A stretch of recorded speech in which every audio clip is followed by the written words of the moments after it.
kasih Tuhan.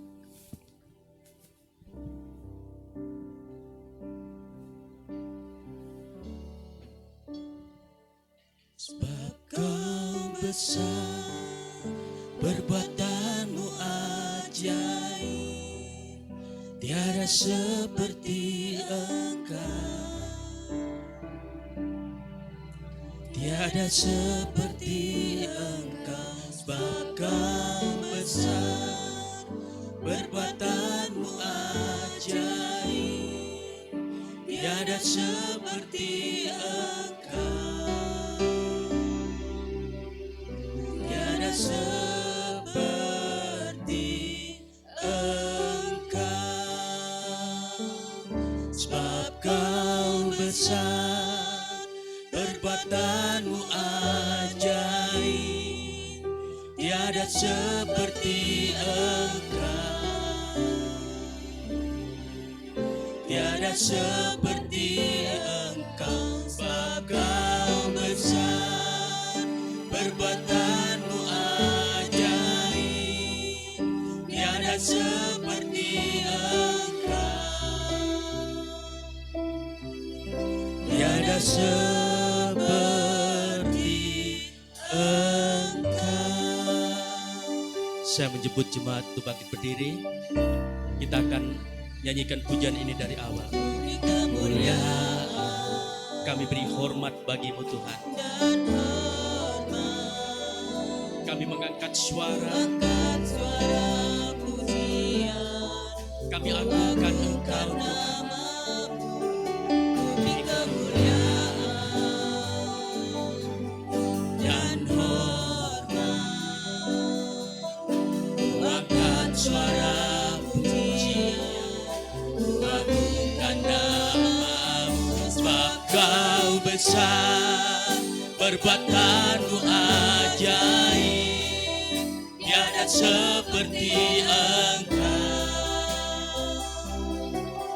tiada seperti Engkau. Sebab Kau besar, perbuatanmu ajaib, tiada seperti Engkau, tiada seperti Engkau. Sekali lagi dari atas, kami beri kemuliaan bagi Tuhan. Beri kemuliaan dan hormat. Kami angkat suara kami Tuhan. Kami tinggikan, kami agungkan nama-Mu Tuhan. Beri kemuliaan dan hormat. Ku angkat suara pujian, ku agungkan nama-Mu. Sebab Kau besar, perbuatanmu ajaib, tiada seperti Engkau, tiada seperti Engkau. Sebab Kau besar, perbuatanmu ajaib, tiada seperti Engkau, tiada seperti Engkau. Kau besar Tuhan. Sebab Kau besar, perbuatanmu ajaib, tiada seperti Engkau,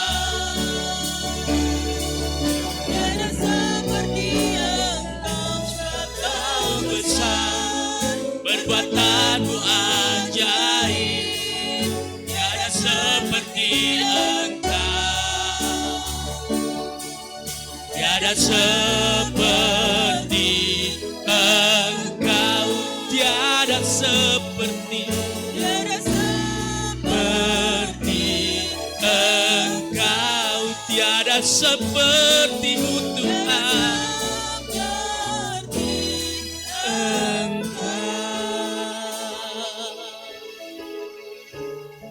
Kita tunduk kepala, kita berdoa. Tiada seperti-Mu Tuhan. Tiada yang sebanding dengan Engkau Tuhan. Engkau dahsyat, Engkau luar biasa Tuhan.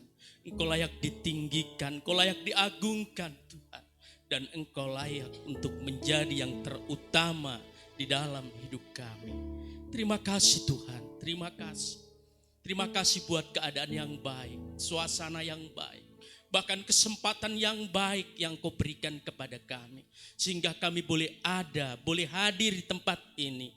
Itu bukan karena kami bisa, bukan karena kami mampu Tuhan. Tapi karena Engkau sangat mengasihi dan mempedulikan hidup kami. Terima kasih Tuhan Yesus, terima kasih. Sebentar kami akan memulai ibadah raya pada pagi hari ini Tuhan. Hadirlah di tengah-tengah kami Tuhan.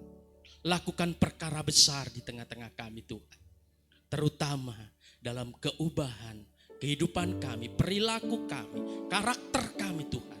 Dari kehidupan-kehidupan yang negatif, yang tidak berkenan kepadamu, menjadi kehidupan-kehidupan yang positif, yang berkenan kepadamu. Sehingga namamu dipermuliakan dan hidup kami.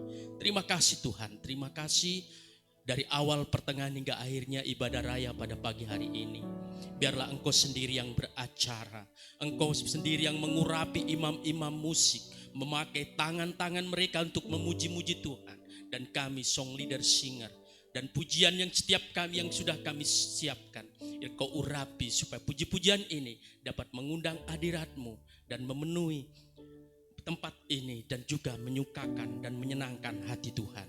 Terima kasih Tuhan Yesus. Saudara kami yang belum hadir tempat ini, yang dalam perjalanan hentar tibakan di tempat ini dengan selamat, yang sedang saat ini sedang lemah Engkau kuatkan Tuhan, yang sakit Engkau sembuhkan, yang sedang mengulur-ngulur waktu, oh Tuhan jamah supaya mereka cepat ambil keputusan untuk datang kepadamu. Terima kasih Tuhan, sekali lagi dari awal pertengahan hingga akhirnya biar Engkau sendiri yang beracara.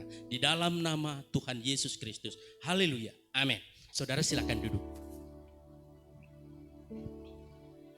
Kita akan angkat satu pujian ini mungkin baru, saudara, kita akan belajar pujian ini.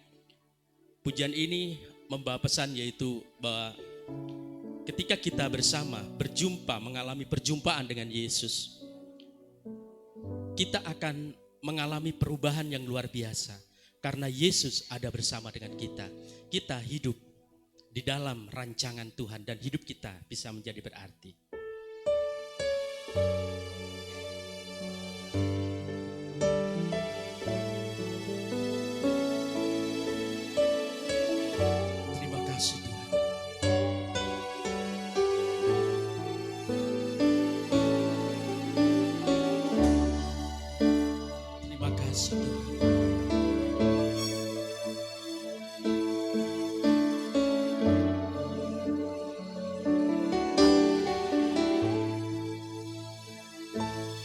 Sejak ku berjumpa Yesus, hidupku bukan lagi lukisan kelabu, selalu penuh dengan warna-warni yang indah, karena Kau pelukis hidupku. Sejak ku berjumpa Yesus, hidupku bukan lagi tanpa arah tak tentu. Ku berjalan dengan masa depan yang cerah, karena Kau menuntun langkahku. Ku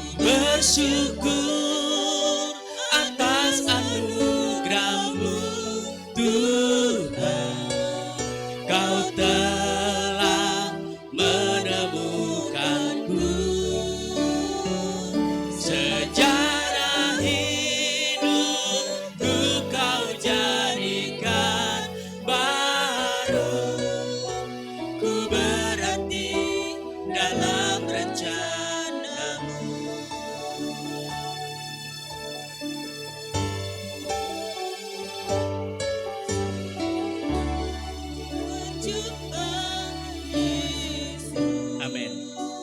Hidupku bukan lagi lukisan yang kelabu.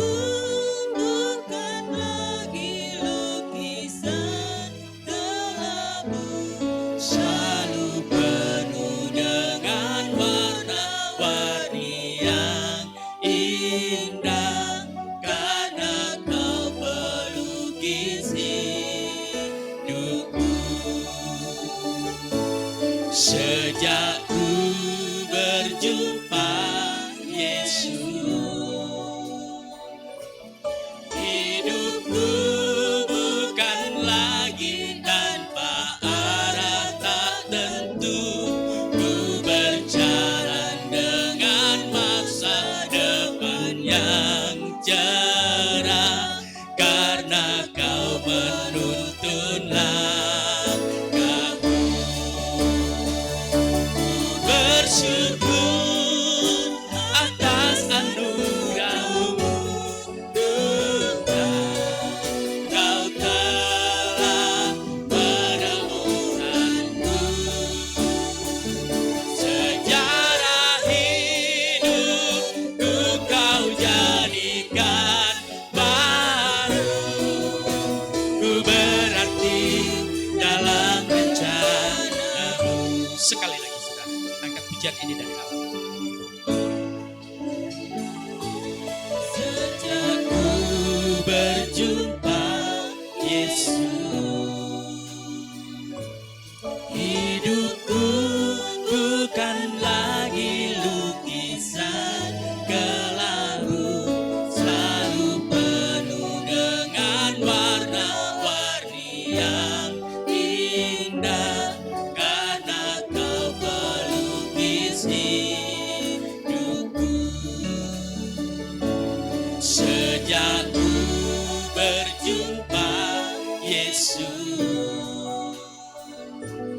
hidupku bukan lagi tanpa arah tak tentu. Ku berjalan dengan masa depan yang cerah, karena kau penuntun langkahku. Bersyukur atas anugerah-Mu, Tuhan. Kau telah menemukanku. Sejarah hidupku Kau jadikan baru. Ku berarti dalam bersyukur, karena sejarah-Mu, Tuhan. Kau telah menemukanku. Sejarah hidupku Kau jadikan baru. Ku berarti dalam rencana-Mu. Sejarah hidupku Kau jadikan baru. Ku berarti dalam rencana-Mu. Sejarah hidupku Kau jadikan baru. Ku berarti dalam rencana-Mu. Kita akan berarti kalau hidup kita ada di dalam rancangan Tuhan. Dan kalau kita hidup di dalam rancangan Tuhan dan firman Tuhan ada di dalam hidup kita, maka kita akan berjalan dari kemuliaan sampai kepada kemuliaan. Oleh sebab itu jangan lagi ragukan kasih setia Tuhan, karena Tuhanlah penuntun langkah kita, memegang hidup kita. Mari kita bersorak-sorak bagi Tuhan. Saya mengundang semua bangkit berdiri, yang bisa berdiri, yang tidak bisa berdiri duduk aja. Kita bersorak-sorak bagi Tuhan.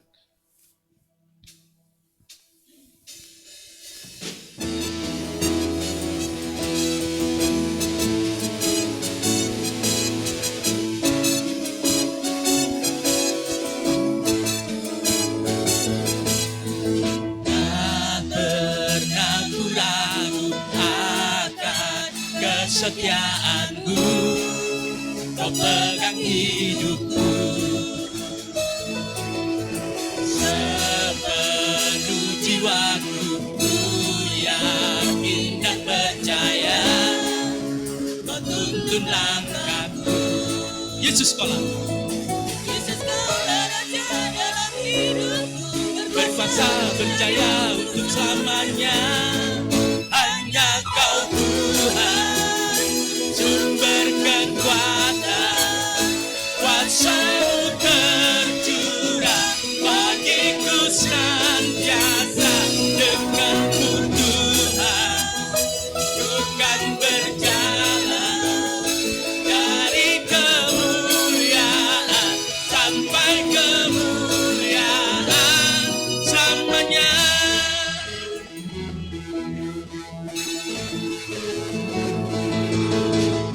Tak pernah ku ragu akan kesetiaan-Mu, Kau pegang hidupku. Amin. Sepenuh jiwaku ku yakin dan percaya, Kau tuntun langkahku. Yesus Kaulah Raja. Yesus Kaulah Raja dalam hidupku, berkuasa berjaya untuk selamanya. Hanya Kau Tuhan, sumber kekuatan, kuasa-Mu tercurah bagiku senantiasa.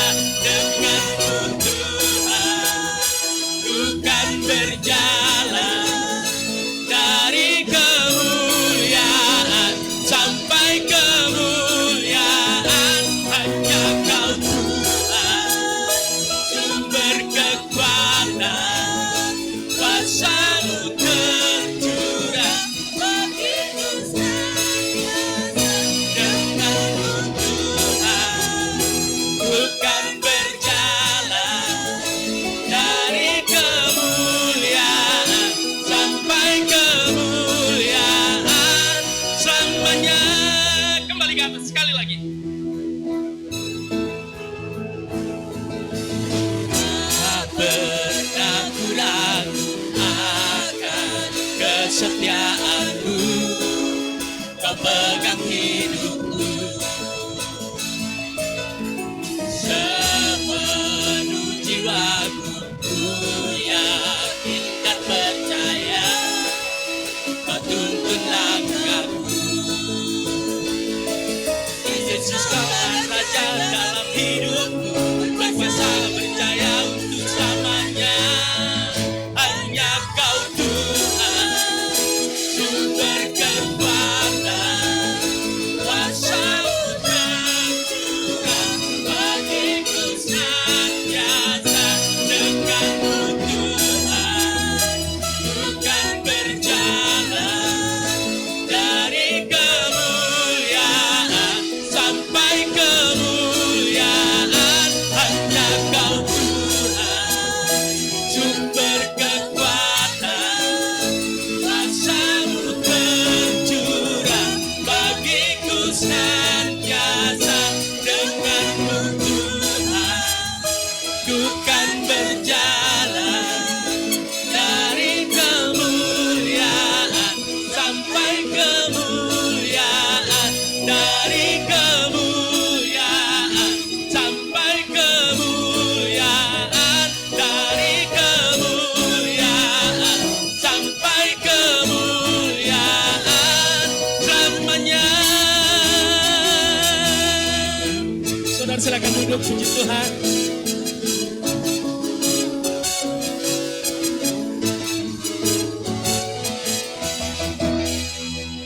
Saya beri kesempatan buat yang mau menyaksikan cinta kasih Tuhan. Ada? Oke, kalau nggak ada masih ada kesempatan buat minggu depan. Kita akan sambut firman Tuhan. Pujian ini mengajarkan kita untuk senantiasa mencari Tuhan. Tidak berharap pada kekuatan kita, tetapi kita berserah penuh kepada Tuhan yang menjadi sandaran hidup kita. yang menjadi gunung batu keselamatan kita. Sebab Dialah yang kita andalkan. Berserah penuh.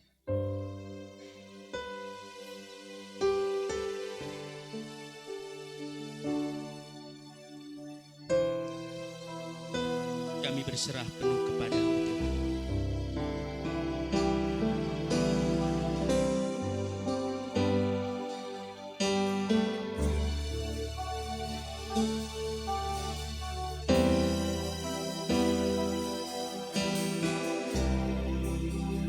dalam sesat Kami mencari wajah-Mu. ku mencari wajah-Mu, Kami bersujud menyembah-Mu. bersujud menyembah-Mu.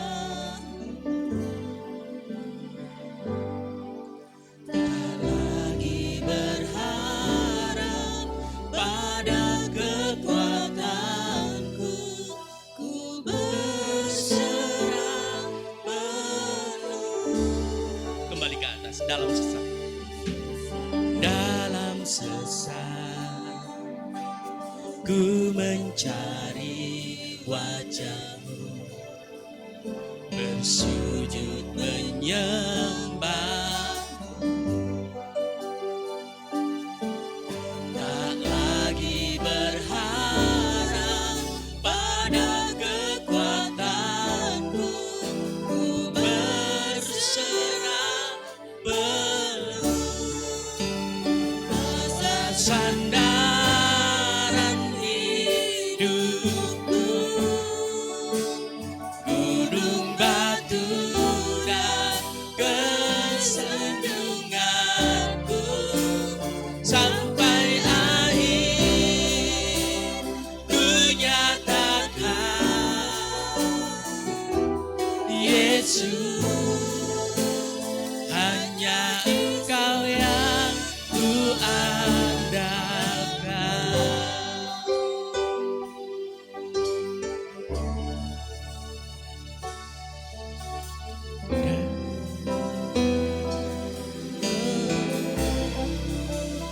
Dalam sesat ku mencari wajah-Mu, bersujud menyembah-Mu. Tak lagi berharap pada kekuatanku, ku berserah penuh. Sandaran hidupku, gunung batu dan perlindunganku, sampai akhir ku nyatakan, Yesus, hanya Engkau yang ku andalkan. Saya mengundang semua bangkit berdiri. Kita akan sambut firman Tuhan. Sesat ku mencari wajah-Mu, bersujud menyembah-Mu. Tak lagi berharap pada kekuatanku, berserah penuh. Sandaran hidupku,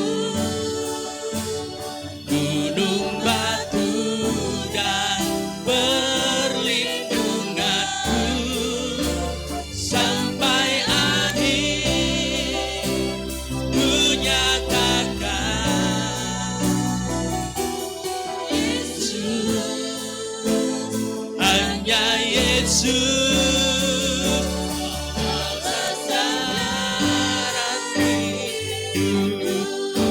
Saya mengundang Bapak Yohanes Sidarta untuk doa firman Tuhan.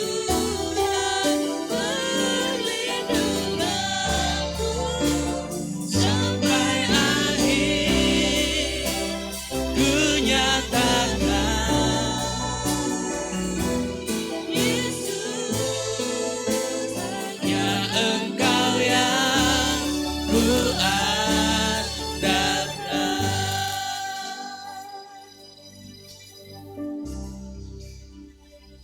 Engkau telah mendengar pujian kami Tuhan. Berarti Engkau telah mendengar kerinduan kami Bapa. Inilah kami sebagai anak-anak-Mu yang pagi hari ini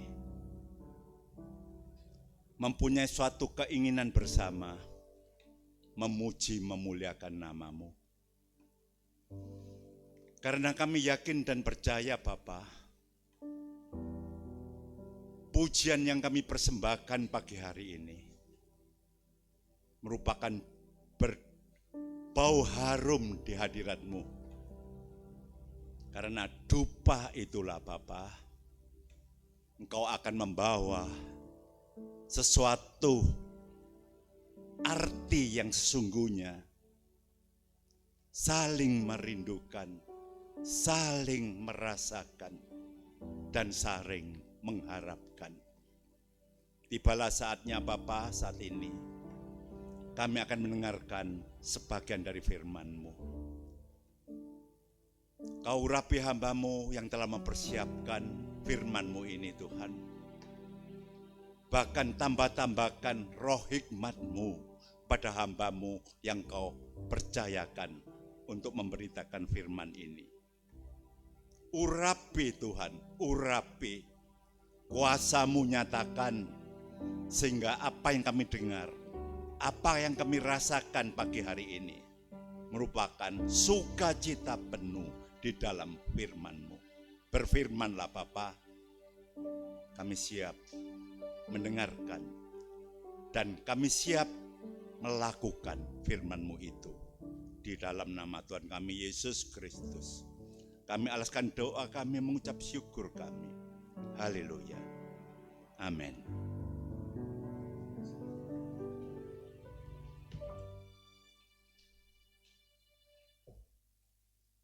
Terima kasih Pak Arif, terima kasih Pak Sidarta. Baik Bapak Ibu, saya ucapkan dari tempat ini selamat pagi, salam sejahtera dalam kasih sayangnya Tuhan kita Yesus Kristus. Selamat mendengarkan firman Tuhan dimanapun Bapak Ibu Saudara berada, baik yang ada di tempat ini sekaligus juga yang mengikuti siaran ibadah secara live streaming. Biarlah kasih Tuhan, bahagia Tuhan saat ini dilimpahkan di tengah-tengah kita sekalian. Dan puji Tuhan, saya bersyukur pada kesempatan yang baik pada pagi hari ini kita bisa bersama-sama untuk berkumpul. Dan saat ini saya juga bersyukur karena bisa bertemu dengan Bapak Ibu semua atas pemeliharaan dan perlindungan Tuhan, bisa hadir dan kesehatan yang baik yang Tuhan sudah nyatakan bagi kita sehingga kita bisa berada di tempat ini dengan satu kerinduan yang sama dan satu kebutuhan yang sama. Itulah kita membutuhkan atau memerlukan pribadi Yesus, itulah firman Tuhan yang akan sama-sama kita nikmati pada kesempatan pagi hari ini. Baik Bapak Ibu, kita akan membuka di dalam Alkitab kita di dalam 2 Petrus pasal 1 ayat yang ke-10. 2 Petrus 1 ayat yang ke-10. Karena itu saudara-saudaraku, berusahalah sungguh-sungguh supaya panggilan dan pilihanmu makin teguh. Sebab jikalau kamu melakukannya, kamu tidak akan pernah tersandung. Amin, puji Tuhan. Ini ditulis oleh Rasul Petrus dengan satu kesungguh-sungguhan karena dia sudah pernah mengalami bagaimana kalau panggilan pilihan itu tidak sungguh-sungguh. Petrus sudah pernah mengalami tersandung. Tersandung ini artinya dia dalam satu kesempatan yang sangat membawa dirinya dalam keadaan bahaya. Pada waktu Yesus ditangkap, dia melihat bagaimana Yesus dianiaya. Kemudian dia ngeri juga. Melihat pada waktu Yesus ditangkap, dipukul, waduh ngeri juga. Ditanya sama seorang pelayan, kamu muridnya Yesus ya? Kamu ya? Udah. Sampai 3 kali. Sampai yang ketiga kalinya Petrus menyangkal, sumpah aku enggak kenal sama Yesus. Nah inilah dengan pengalaman itu Rasul Petrus dia tulis dengan satu kesungguhan. Supaya itu tadi, karena saudara-saudaraku berusaha dengan sungguh-sungguh supaya panggilan dan pilihanmu semakin teguh. Tambah hari semakin kuat, semakin teguh. Karena kalau tidak, ya itu tadi. Karena kalau tidak melakukannya, kamu akan tersandung pernah seperti yang saya alami dahulu, kata Petrus itu. Makanya ya untung Rasul Petrus ini diingatkan oleh suara kokok ayam.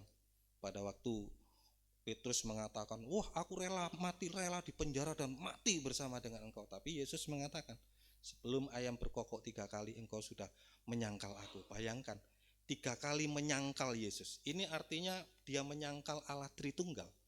Allah Bapa dia sangkal, Allah Anak dia sangkal, Allah Roh Kudus dia sangkal. Nah kalau sudah menyangkal Allah Tritunggal ini, Tuhan Yesus mengatakan, barang siapa menyangkal aku di depan manusia, aku pun juga akan menyangkal dia di depan Bapakku. Itu kata Yesus.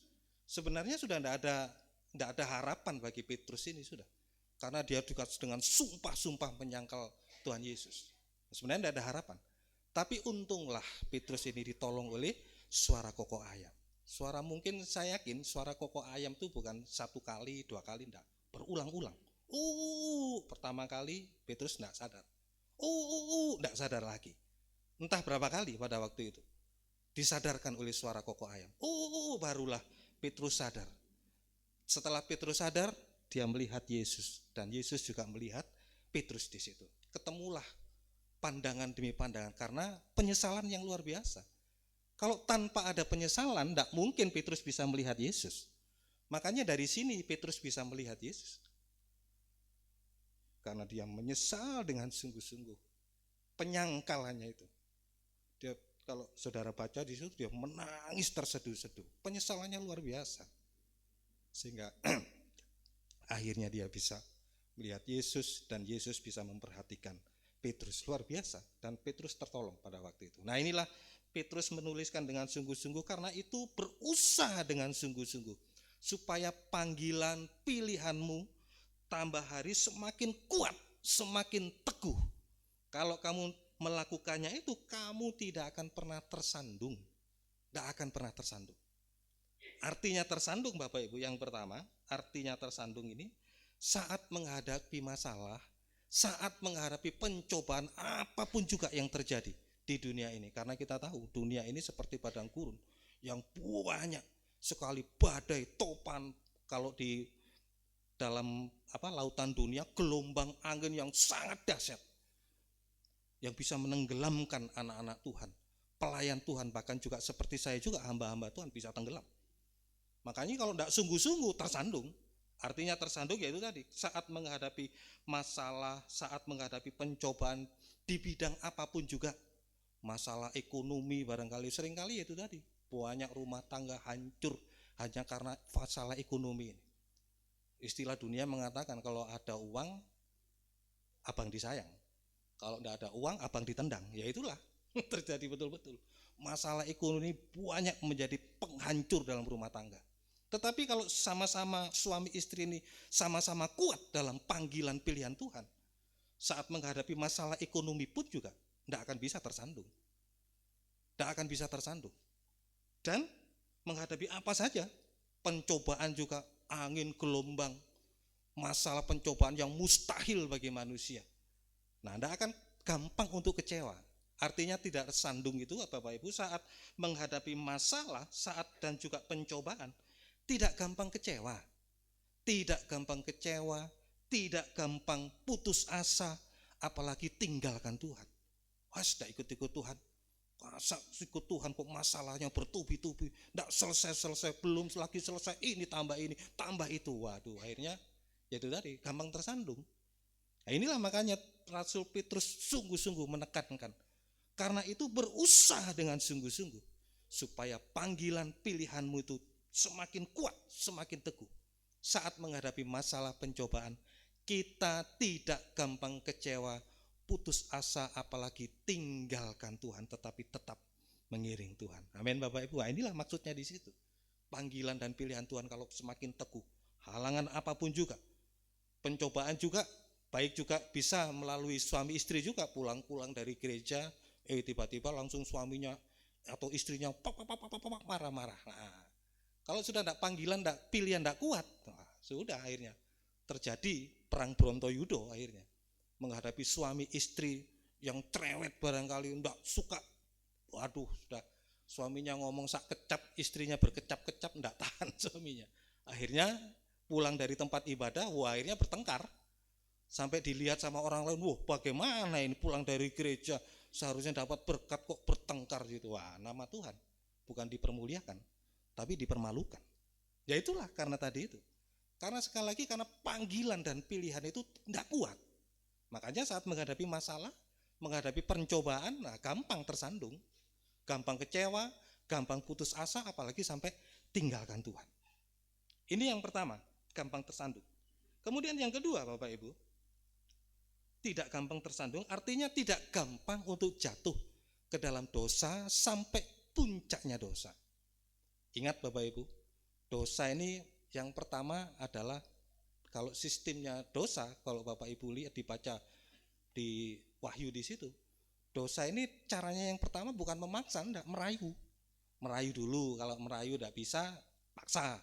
Terpaksa enggak bisa, langsung diancam sudah. Diancam. Nah, begitu sistemnya dosa ini. Makanya sekali lagi banyak anak-anak muda, kaum muda remaja ini yang saya tekankan dengan sungguh-sungguh.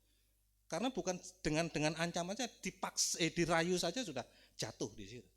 Oh kamu cantik ya, oh kalau kamu cantik, kalau kamu mengasihi aku, yuk kasih itu, aku kepingin, maaf ya, kepingin menikmati kamu, wah begitu. Dirayu-rayu dulu, kebanyakan kaum muda ini jatuh kepada rayuan juga. Mungkin kalau dipaksa mungkin barangkali melawan, tapi seringkali manusia itu jatuh hanya karena rayuan saja. Dirayu sudah jatuh. Apalagi dipaksa, apalagi sampai diancam. Waduh, kalau sudah diancam sudah ngeri. Akhirnya gampang untuk jatuh dalam dosa sampai puncaknya dosa. Bagaimana? Dosa makan minum. Dosa makan ini mulai merokok, minum, mabuk. Saya dulu jatuh ya karena rayuan dari teman saya. Coba kamu ngerokok, enak loh ini, enak, coba. Kamu akhirnya kena di situ, terikat di situ. Ya untung bisa keluar pada waktu itu. Nah inilah sistemnya dosa. Dengan berbagai macam caranya di situ. Nah kalau kita kuat dalam panggilan pilihan Tuhan, tidak gampang tersandung. Artinya tidak gampang jatuh untuk melakukan dosa. Mulai tadi itu, dosa makan minum sampai puncaknya dosa.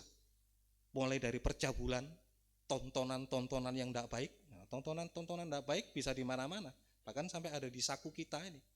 Di saku bisa dimasukkan di situ. Tontonan-tontonan yang tidak baik semua bisa diakses melalui situ. Nah, kalau semua dalam panggilan pilihan Tuhan kuat di situ tidak gampang jatuh. Tapi kalau tidak kuat, ya itu tadi, menghadapi tontonan-tontonan percabulan itu gampang untuk melihat. Percabulan, terus kemudian pranikah yang tadi sudah saya sebut tadi, pranikahnya sudah tidak betul, seharusnya dijaga. Keperawanan perjaka itu harus dijaga dengan sungguh-sungguh. Itu harus dijaga dengan sungguh-sungguh. Tapi kalau enggak ya gampang jatuh di situ.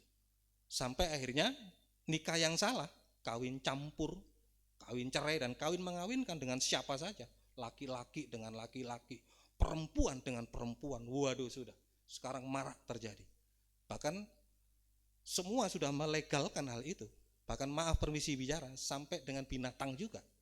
Wah terlalu ngeri Bapak Ibu. Makanya sekali lagi Rasul Petrus menekankan dengan sungguh-sungguh. Ayo berusaha dengan sungguh-sungguh supaya panggilan pilihanmu itu semakin hari semakin kuat, semakin teguh, supaya tidak gampang untuk tersandung sama dengan jatuh dalam dosa sampai puncaknya dosa. Kemudian yang ketiga, tersandung tidak menjadi sandungan. Tadi tersandung, sekarang menjadi sandungan. Nah, seringkali banyak orang yang tersandung hanya karena perkataan orang lain. Dengan perkataan biasa apa saja loh ya, perkataan suami, istri, antar sidang jemaat, antar juga gembala dengan sidang jemaat, semuanya terjadi begitu. Kalau panggilan tidak kuat, pilihan tidak kuat, gampang menjadi sandungan bagi orang lain. Nah, mengucapkan kata-kata tidak tanpa ada dipikir dulu, asal ngomong saja, asal jeplak saja, sehingga orang lain tersandung. Nah itu Bapak Ibu. Jadi makanya sungguh-sungguh firman ini menekankan kepada kita semua harus berusaha dengan sungguh-sungguh supaya kita tidak bisa menjadi sandungan bagi orang lain saat perkataan kita mau menyakiti orang lain, ada rem di situ, ada satu sinyal yang untuk kita tidak jadi mengucapkan hal itu. Ya itulah Bapak Ibu yang Rasul Petrus ingin tekankan pada pagi hari ini buat saya dan saudara saat ini. Nah, saudaraku yang dikasihi oleh Tuhan, sekarang kita akan melihat jadi panggilan dan pilihan Tuhan. Nah, yang pertama sekarang adalah panggilan Tuhan. Nah, kalau kita bertanya, kapan sih Tuhan itu memanggil? Kapan Tuhan itu memanggil? Nah, Tuhan itu memanggil Bapak Ibu saat dalam keadaan manusia ini jauh daripada Tuhan. Jauh daripada Tuhan itu terpisah dari Tuhan. Karena apa kok bisa jauh dan terpisah dari Tuhan? Karena manusia sudah melakukan dosa. Sudah melakukan dosa, sudah tidak taat dengar-dengaran akan Tuhan lagi. Seperti dulu Adam dan Hawa, manusia pertama yang diciptakan oleh Tuhan. Dulu manusia pertama diciptakan oleh Tuhan itu tidak main-main Bapak Ibu. Di Firdaus, itulah surga. Sudah diciptakan di surga. Tapi karena tidak taat itu karena melanggar firman Tuhan. Tidak boleh makan buah yang dilarang. Nah, ternyata dia makan di situ. Akhirnya berbuat dosa, diusir dari Tuhan. Diusir dari Taman Eden, diusir dari Firdaus. Akhirnya jatuh ke dunia ini. Akhirnya ke dunia ini. Terpisah dari Tuhan. Nah inilah saat pada waktu manusia itu jauh daripada Tuhan, terpisah dari Tuhan. Ya inilah Tuhan memanggil Bapak Ibu. Tuhan memanggil keadaan manusia ini. Supaya apa sekali lagi? Nah kalau sudah terpisah dari Tuhan Bapak Ibu, sama dengan terpisah dari tangannya Tuhan. Jauh daripada Tuhan sama dengan terpisah dari tangannya Tuhan. Artinya tidak ada di dalam tangan Tuhan. Kalau tidak ada di dalam tangan Tuhan, ada di dalam tangan siapa? Coba kita akan baca di dalam Yohanes 8 ayat yang ke-44. Manusia terpisah dari Tuhan, jauh dari Tuhan, tidak ada lagi di dalam tangan Tuhan, tetapi berada di dalam Yohanes 8 ayat 44. Siapakah di antaramu yang membuktikan bahwa Yohanes 8 ayat 44, betul tadi. Yohanes 8 ayat 44. Iblislah yang menjadi bapamu dan kamu ingin melakukan keinginan-keinginan bapamu. Ya, Ia adalah pembunuh manusia sejak semula dan tidak hidup dalam kebenaran. ya, terus. Sebab di dalam dia tidak ada kebenaran. Apabila ia berkata dusta, ia berkata atas kehendaknya sendiri, sebab ia adalah pendusta dan bapa segala dusta. Nah inilah. Kalau tidak ada di dalam tangan Tuhan, ya berada di dalam tangannya setan, berada dalam tangannya iblis. Waktu itu Hawa mendengar suara ular. Tadi kita sudah lihat, iblis itu tidak ada kebenaran. Dia itu selalu berdusta. Firman Tuhan dibolak-balik, diputar balik begitu. Apa yang dilarang oleh Tuhan, oh boleh dimakan. Apa yang tidak dilarang oleh Tuhan, oh disuruh makan malah. Disuruh makan. Yang boleh malah tidak boleh di situ. Nah ini ulah. Nah, dia tahu bahwa kalau manusia ini taat kepada Tuhan, nah, makanya dia akan tetap hidup selama-lamanya di Firdaus. Makanya setan tidak mau, harus diusir dari Taman Eden. Makanya perhatikan Bapak Ibu, saudaraku yang dikasihi oleh Tuhan. Makanya kita harus terus kuat, semakin kuat, teguh hati semakin hari dalam panggilan pilihan Tuhan. Sehingga nanti kita akan tahu, sama-sama tahu. Kita saat menghadapi suara ular, kita tidak gampang untuk bisa terkecoh, tersandung, dan lain sebagainya. Kemudian, tadi iblis itu adalah bapa pendusta yang memutar balikkan firman kebenaran tadi itu. Kemudian juga dia adalah seorang pembunuh manusia sejak semula, yaitulah manusia Adam dan Hawa dulu itu dibunuh sehingga kerohaniannya sudah hilang di situ. Manusia rohani menjadi manusia jasmani, kembali manusia daging gitu. Dia adalah pembunuh sejak semula, ya. Kita lihat bagaimana Yesaya pasal 30 ayat 12, Yesaya pasal 30, Yesaya pasal yang ke-30, ayat yang ke-12. Sebab itu beginilah firman yang Maha Kudus, Allah Israel. Oleh karena kamu menolak firman ini dan mempercayakan diri kepada orang-orang pemeras dan yang berlaku serong dan bersandar kepadanya. Stop sampai di situ. Ya seperti Hawa tadi itu. Dia sudah terkecoh oleh suaranya iblis tadi itu, sehingga dia lepas suara, dia tolak firman kebenaran tadi itu. Dia tolak yang tidak boleh dimakan, akhirnya dia makan. Artinya menolak firman Tuhan. Kemudian loncat ayat yang ke-14. Seperti kehancuran tempayan tukang periuk yang diremukkan dengan tidak kenal sayang, sehingga di antara remuknya tiada terdapat satu keping pun yang dapat dipakai untuk mengambil api dari dalam tungku atau mencedok air dari dalam bak. Perhatikan Bapak Ibu, kalau tidak berada di dalam tangan Tuhan, dia berada di dalam tangan setan, bapak seorang pembunuh manusia tadi. Kalau berada di dalam tangan setan tadi itu, waduh, seringkali manusia itu tidak sadar sebenarnya sudah dibanting oleh setan. Dibanting oleh setan sampai diremukkan dan tidak kenal belas kasihan Bapak Ibu. Wah, terlalu ngeri Bapak Ibu. Terlalu ngeri keadaan manusia kalau berada di dalam tangannya setan. Tapi seringkali manusia tidak sadar. Seringkali manusia tidak sadar kalau dirinya sudah dibanting, sudah diremukkan sampai hancur berkeping-keping. Sampai tidak berguna. Sampai tidak berguna tadi Bapak Ibu baca tadi. Sampai tidak berguna, tidak ada gunanya lagi untuk mencedok air, tidak bisa. Mencedok api juga tidak bisa. Nah kalau sudah begitu bagaimana bisa berguna? Tidak bisa berguna sudah. Keadaan manusia yang sudah dihancurkan oleh setan, yang sudah dibanting ke sana kemari sampai hancur betul-betul, sampai akhirnya menjadi manusia yang tidak berguna lagi di hadapan Tuhan. Wah, itulah Bapak Ibu, semoga kita bisa mengerti akan hal ini dan kita tidak salah pilih. Sekali lagi, kita selalu berada di dalam tangan belas kasih Tuhan. Kalau sekali lagi, kalau semakin kuat panggilan pilihan kita kepada Tuhan. Nah, ingat sekali lagi Bapak Ibu, ingat sekali lagi, keadaan kita ini, kalau selalu berada di dalam tangan Tuhan kita aman. Tapi kalau berada di dalam tangan iblis, inilah keadaannya manusia. Dibanting habis-habisan, dihancurkan bahkan sampai remuk, sampai tidak berguna lagi.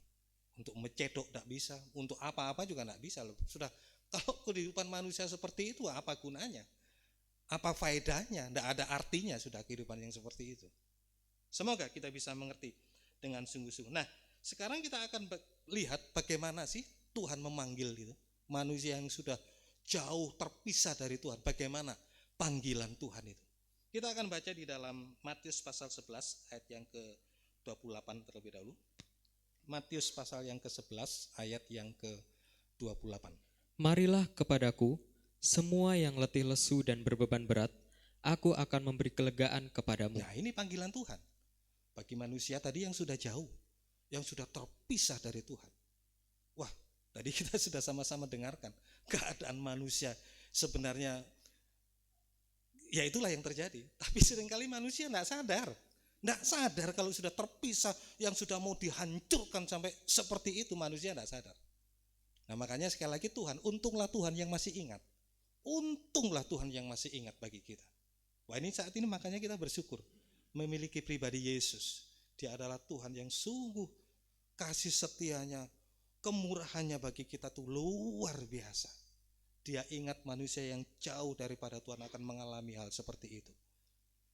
Makanya Tuhan panggil, mari datang kepadaku. Mari kamu yang jauh, mari datang supaya mendekat kepada Tuhan.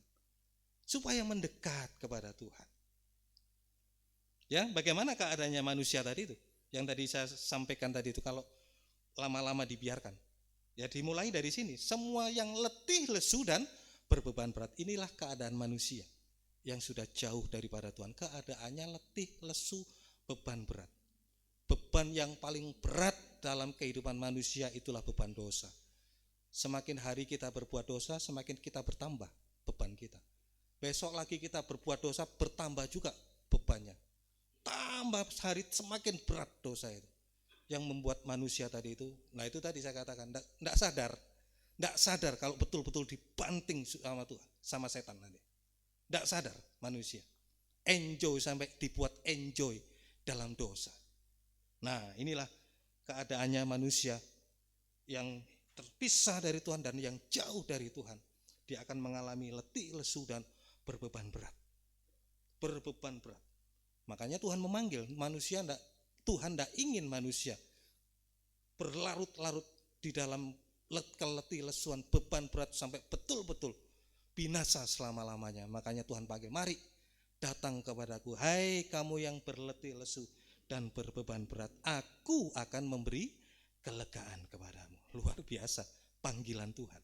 Makanya saat Tuhan memanggil itu, kita respon. Kita respon panggilan Tuhan ini. Kemudian ayat yang ke-29 sampai yang ke-30.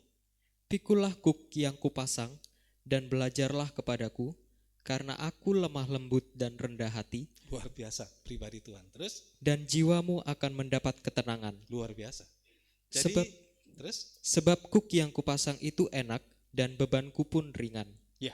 Jadi kalau kita sudah datang kepada Tuhan, sudah menyerahkan segala beban kita kepada Tuhan, letih, lesu, beban berat kita sudah letakkan kepada Tuhan, maka tadi Tuhan memberikan satu jaminan bahwa beban Tuhan juga ringan, kita pun juga enak dan ringan juga. Saat menghadapi masalah, badai, pencobaan, enak ringan kehidupan kita. Saat menghadapi dosa sampai puncaknya dosa, enak beban ringan kita. Tidak gampang untuk bisa terhanyut, tidak gampang untuk jatuh dalam dosa sampai puncaknya dosa. Dan kita juga tidak gampang untuk menjadi sandungan bagi orang lain tadi. Enak, beban pun enak, dan jiwamu akan mendapatkan ketenangan. Nah, seringkali itu tadi yang membuat hidup kita letih, lesu, beban berat di samping dosa kita ada pikiran kita juga. Pikiran kita juga sering stres, pikiran kita juga macam-macam, kena masalah sedikit, waduh mikirnya sampai larut-larut. Tetapi kalau semua kita serahkan kepada Tuhan, jiwa kita, pikiran kita akan mendapatkan ketenangan. Karena apa? Sekali lagi, seperti dalam pujian tadi itu, bahwa Dia tempat sandaran kita. Tempat sandaran kita. Segala sesuatu apapun yang di dunia ini sudah diambil alih oleh Tuhan di atas kayu salib. Sehingga beban kita ringan, enak ringan. Karena semua beban itu sudah diambil alih oleh Tuhan Yesus. Nah, itu tempat sandaran kita.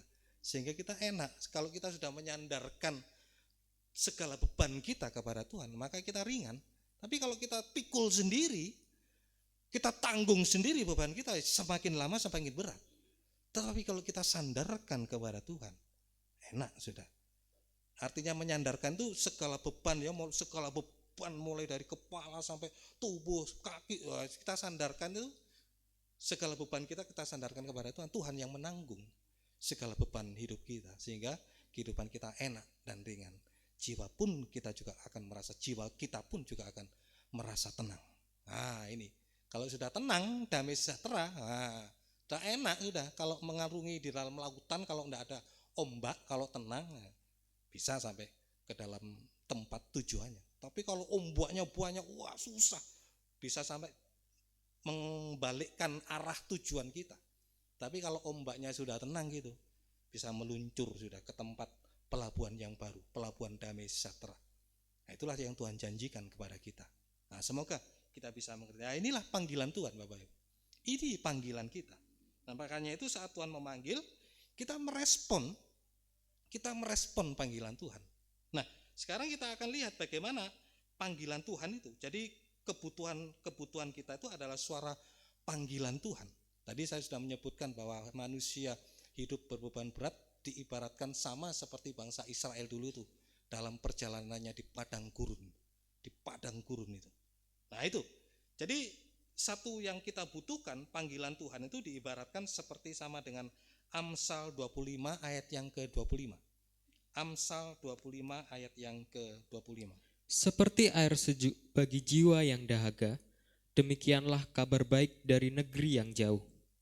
Ya, terima kasih. Jadi ini satu-satunya kabar yang dibutuhkan saat manusia berada di padang gurun dunia ini. Bagaimana tadi suasana letih, lesu, beban berat, sepertinya apa ya? Kalau sudah kekurangan air itu namanya apa? Dehidrasi, ya, dehidrasi, betul. Kalau di dalam padang gurun, beritanya ini berita tentang kemakmuran, maaf permisi bicara, soal kekayaan, soal harta, soal apa saja di dunia ini. Membuat manusia tidak ada solusinya, tapi semakin hari semakin berat hidupnya. Bayangkan dia kehausan, butuh air minum, tapi dikasih, ini tak kasih mobil kamu, ini tak kasih uang 1 miliar. Sudah haus, sudah capek jalan-jalan, dikasih bawa beban lagi, bawa kekayaan, bawa mobil lagi, bawa uang lagi. Waduh, miliaran, kalau miliaran kan tambah berat. Nah, sudah hidupnya berat, bawa uang lagi. Nah, seringkali manusia salah. Makanya satu-satunya kabar manusia yang hidup dalam suasana letih, lesu, beban berat, bagaikan di padang gurun dunia. satu-satunya berita adalah kabar baik. Apa kabar baik tadi? Kabar baik tadi disebutkan seperti air sejuk. Jadi manusia yang dehidrasi itu tidak membutuhkan uang yang banyak supaya dia bawa, enggak, tapi tambah berat kehidupannya. Butuh air. Amin Bapak Ibu. Butuh air itu loh untuk diminumkan. Setelah dia minum, aduh enak segar. Lah itu kebutuhannya manusia di padang gurun tadi itu. Bukan kemakmuran, tetapi kabar baik. Itu yang betul-betul dirindukan oleh pribadi tadi itu yang hidup dalam padang gurun, letih lesu, beban berat, sehingga memberikan kesegaran di dalam hidupnya. Apa kabar baik? Yaitulah firman penginjilan. Mari datang kepadaku, orang yang berdosa, supaya bisa tidak dihukum oleh Tuhan, supaya bisa datang kepada Tuhan untuk diselamatkan Bapak Ibu. Roma 10 ayat yang ke-17. Roma 10 ayat yang ke-17. Jadi iman timbul dari pendengaran, dan pendengaran oleh firman Kristus. Iya, terima kasih. Jadi Bapak Ibu, saudaraku yang dikasihi Tuhan, tidak semua orang yang mendengar firman itu bisa percaya kepada Tuhan. Saya ulangi sekali lagi. Tidak semua orang yang mendengar kabar baik, tidak semua orang yang mendengar firman penginjilan, kalau Rasul Paulus mengatakan susu, tidak semua orang yang mendengar firman tadi itu akan percaya kepada Tuhan. Hanya orang-orang yang mendapat kasih karunia yang bisa percaya kepada Tuhan. Kalau saudara baca di Efesus 2 ayat yang ke-8, tidak usah dibaca, nanti saudara baca di rumah. Jadi orang diselamatkan itu oleh karena iman. Jadi iman itu apa? Kasih karunia. Kasih karunia yang Tuhan berikan kepada manusia itu. Asalkan tadi itu saya katakan, kebutuhan kita sama saat ini di gereja ini. Kerinduan kita sama saat ini. Apa itu kerinduan untuk mendengarkan firman Tuhan? Ya itu tadi itu. Jadi orang di padang gurun itu kerinduannya cuma satu, air. Nah sama seperti kita saat ini. Kita datang ke gereja ini, kerinduan kita sama untuk mendengar. Baru di situ ada kasih karunia. Ada iman tadi di situ. Orang jadi iman timbul dari pendengaran, dan pendengaran oleh firman Kristus. Kristus itu sama dengan yang diurapi. Itu adalah Roh Kudus. Jadi firman yang dalam urapan Roh Kudus itu yang disampaikan, bukan firman katanya ini, katanya itu, katanya dokter ini, katanya apalagi kalau sudah mendengar kata suara asing, suara namanya orang asing, waduh, nanti bisa-bisa enggak tahu katanya John Lennon, padahal John Lennon penyanyi lagu. Tapi karena enggak tahu, dia pakai nama-nama asing, supaya keren, supaya luar biasa. Itu bukan firman Kristus. Tapi firman Kristus itu firman dalam urapan Roh Kudus yang disampaikan. Nah, jadi tidak sembarangan Bapak Ibu. Saya juga menyampaikan firman Tuhan itu berdoa dengan sungguh-sungguh. Seperti juga saya itu tidak, apalagi mau berdoa Bapak Ibu. Saya sudah pernah saksikan, berdoa saja itu saya takut, tidak berani apa yang saya katakan. Apalagi menyampaikan firman. Kalau tanpa urapan Roh Kudus, dalam doa saya itu selalu minta kepada Tuhan, jangan mulut saya yang berkata-kata Tuhan. Sebab saya itu tidak bisa berkata-kata, tetapi biar Roh Kudus itu yang berkata-kata melalui mulut saya ini, melalui lidah saya ini. Nah itu yang saya minta sungguh-sungguh setiap kali saya menyampaikan firman Tuhan. Itu yang menjadi doa saya. Bukan mulut saya yang berkata-kata Tuhan, tapi biarlah Roh Kudus itu yang berkata-kata. Kalau firman dalam urapan Roh Kudus disampaikan itu luar biasa. Nah, ini tadi yang disampaikan, saya sampaikan tadi itu. Ada kasih karunia. Tadi semua orang ya mendengarkan firman itu bisa percaya, bisa menghasilkan iman. Tetapi yang firman yang dalam urapan Roh Kudus dan yang mendengar juga begitu. Harus bersama-sama juga dalam urapan Roh Kudus. Supaya setiap firman yang disampaikan itu bisa menghasilkan iman dalam kehidupan kita. Nah itu yang betul Bapak Ibu. Jadi ini satu respon bagi kita. Menjawab panggilan Tuhan. Mari datang kepadaku. Kita merespon dengan sungguh-sungguh.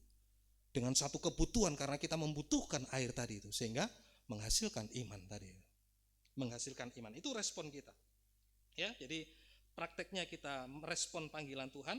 Yaitu tadi dengan mendengar dengan sungguh-sungguh. Kemudian bukan hanya sampai menghasilkan iman. Dan iman itu kalau sudah dalam kehidupan kita. Itu menjadi rem Bapak Ibu. Tadi sudah saya katakan tadi itu. Kalau panggilan kita, iman kita semakin kuat ya jadi rem, tidak gampang tersandung. Ini panggilan Tuhan bagi kita. Semakin kuat iman itu jadi rem. Kita mau tersandung, kita mau bikin sandungan, jadi rem, tidak jadi sudah. Mau jatuh ke dalam dosa, kita tidak jadi. Gitu. Ya, jadi prakteknya atau respon kita untuk menerima panggilan Tuhan, kita percaya. Saat kita mendengar, kita percaya kepada Tuhan dan kita menjadi satu rem, dan akhirnya bukan sampai berhenti di situ saja. Kita bertobat dengan sungguh-sungguh, berhenti berbuat dosa. Berhenti berbuat dosa dan kembali kepada Tuhan. Itu artinya bertobat. Kalau kita mungkin berjalan ke sana, stop, itu menuju ke neraka, kita stop di situ. Jadi balik, kembali kepada Tuhan dan mengarahkan perjalanan kita menuju ke surga. Itu artinya bertobat, Bapak Ibu. Berhenti berbuat dosa dan kembali kepada Tuhan. Dan kalau kita sudah berhenti sama dengan mati bagi dosa. Kalau sudah mati bagaimana? Ya harus dikubur. Makanya di dalam tabernakel ada halaman yang pertama itu, di situ ada pintu gerbang berbicara tentang percaya iman kita kepada Tuhan, dan di situ ada mezbah korban bakaran itu bertobat, dan ada kolam basuhan. Orang yang sudah mati ya dikubur. Orang yang sudah mati itu dikubur.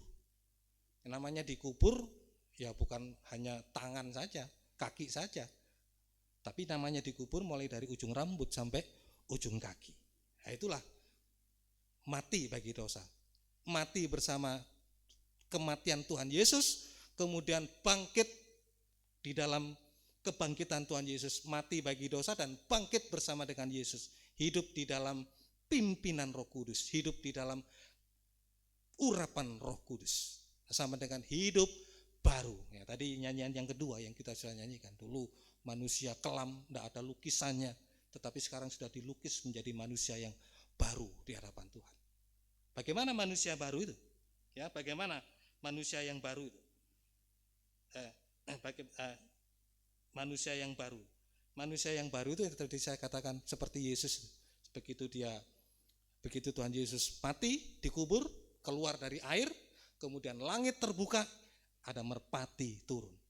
Itu merpati adalah gambaran daripada Roh Kudus itu sendiri. Jadi hidup baru itu adalah sama dengan kita hidup dalam pimpinan dan dalam urapan Roh Kudus. Nah, hasilnya Bapak Ibu. Hasilnya yang pertama, kita akan baca di dalam Efesus pasal 2 ayat 13 sampai yang ke-14. Efesus pasal yang kedua, ini hasilnya kalau kita sudah menjadi hidup baru. Efesus 2 ayat 13 sampai yang ke-14. Tetapi sekarang di dalam Kristus Yesus, kamu yang dahulu jauh sudah menjadi dekat oleh darah Kristus. Karena dialah damai sejahtera kita yang telah mempersatukan kedua pihak dan yang telah merubuhkan tembok pemisah, yaitu perseteruan. Ya, terima kasih. Hasilnya kalau kita tadi sudah hidup baru tadi itu, percaya Yesus, bertobat, mati bagi dosa, dikubur dan bangkit bersama dengan Roh Kudus, pimpinan Roh Kudus. Nah, kita dulu yang jauh kemudian dipersatukan kembali oleh darahnya Yesus. Darah Yesus waktu mati di atas kayu salib. Ya, itu yang mempersatukan sehingga tidak ada lagi pemisah antara manusia dan Tuhan. Makanya kalau sudah bersatu, kita selalu berada di dalam pelukan Tuhan. Nah, kita berada di dalam pelukan Tuhan. Hasilnya yang pertama yaitu dulu kita jauh sudah menjadi dekat, bahkan sampai di dalam pelukan Tuhan, sama dengan di dalam tangannya Tuhan kembali. Tidak lagi dibanting-banting sama setan, tetapi kita berada selalu aman di dalam tangannya Tuhan. Wah, luar biasa Bapak. Ini hasil yang pertama. Ya, dulu kita jauh dari Tuhan, terpisah oleh darah Kristus tadi itu, kita sekarang diperdamaikan, kemudian dipersatukan kembali. Sehingga kita di dalam pelukan tangan Tuhan, berada di dalam tangan belas kasihnya Tuhan. Wah, luar biasa Bapak. Kemudian hasil yang kedua, 1 Petrus pasal 2 ayat yang ke-24. 1 Petrus pasal yang kedua ayat yang ke-24. Ia sendiri telah memikul dosa kita di dalam tubuhnya di kayu salib, supaya kita yang telah mati terhadap dosa, hidup untuk kebenaran.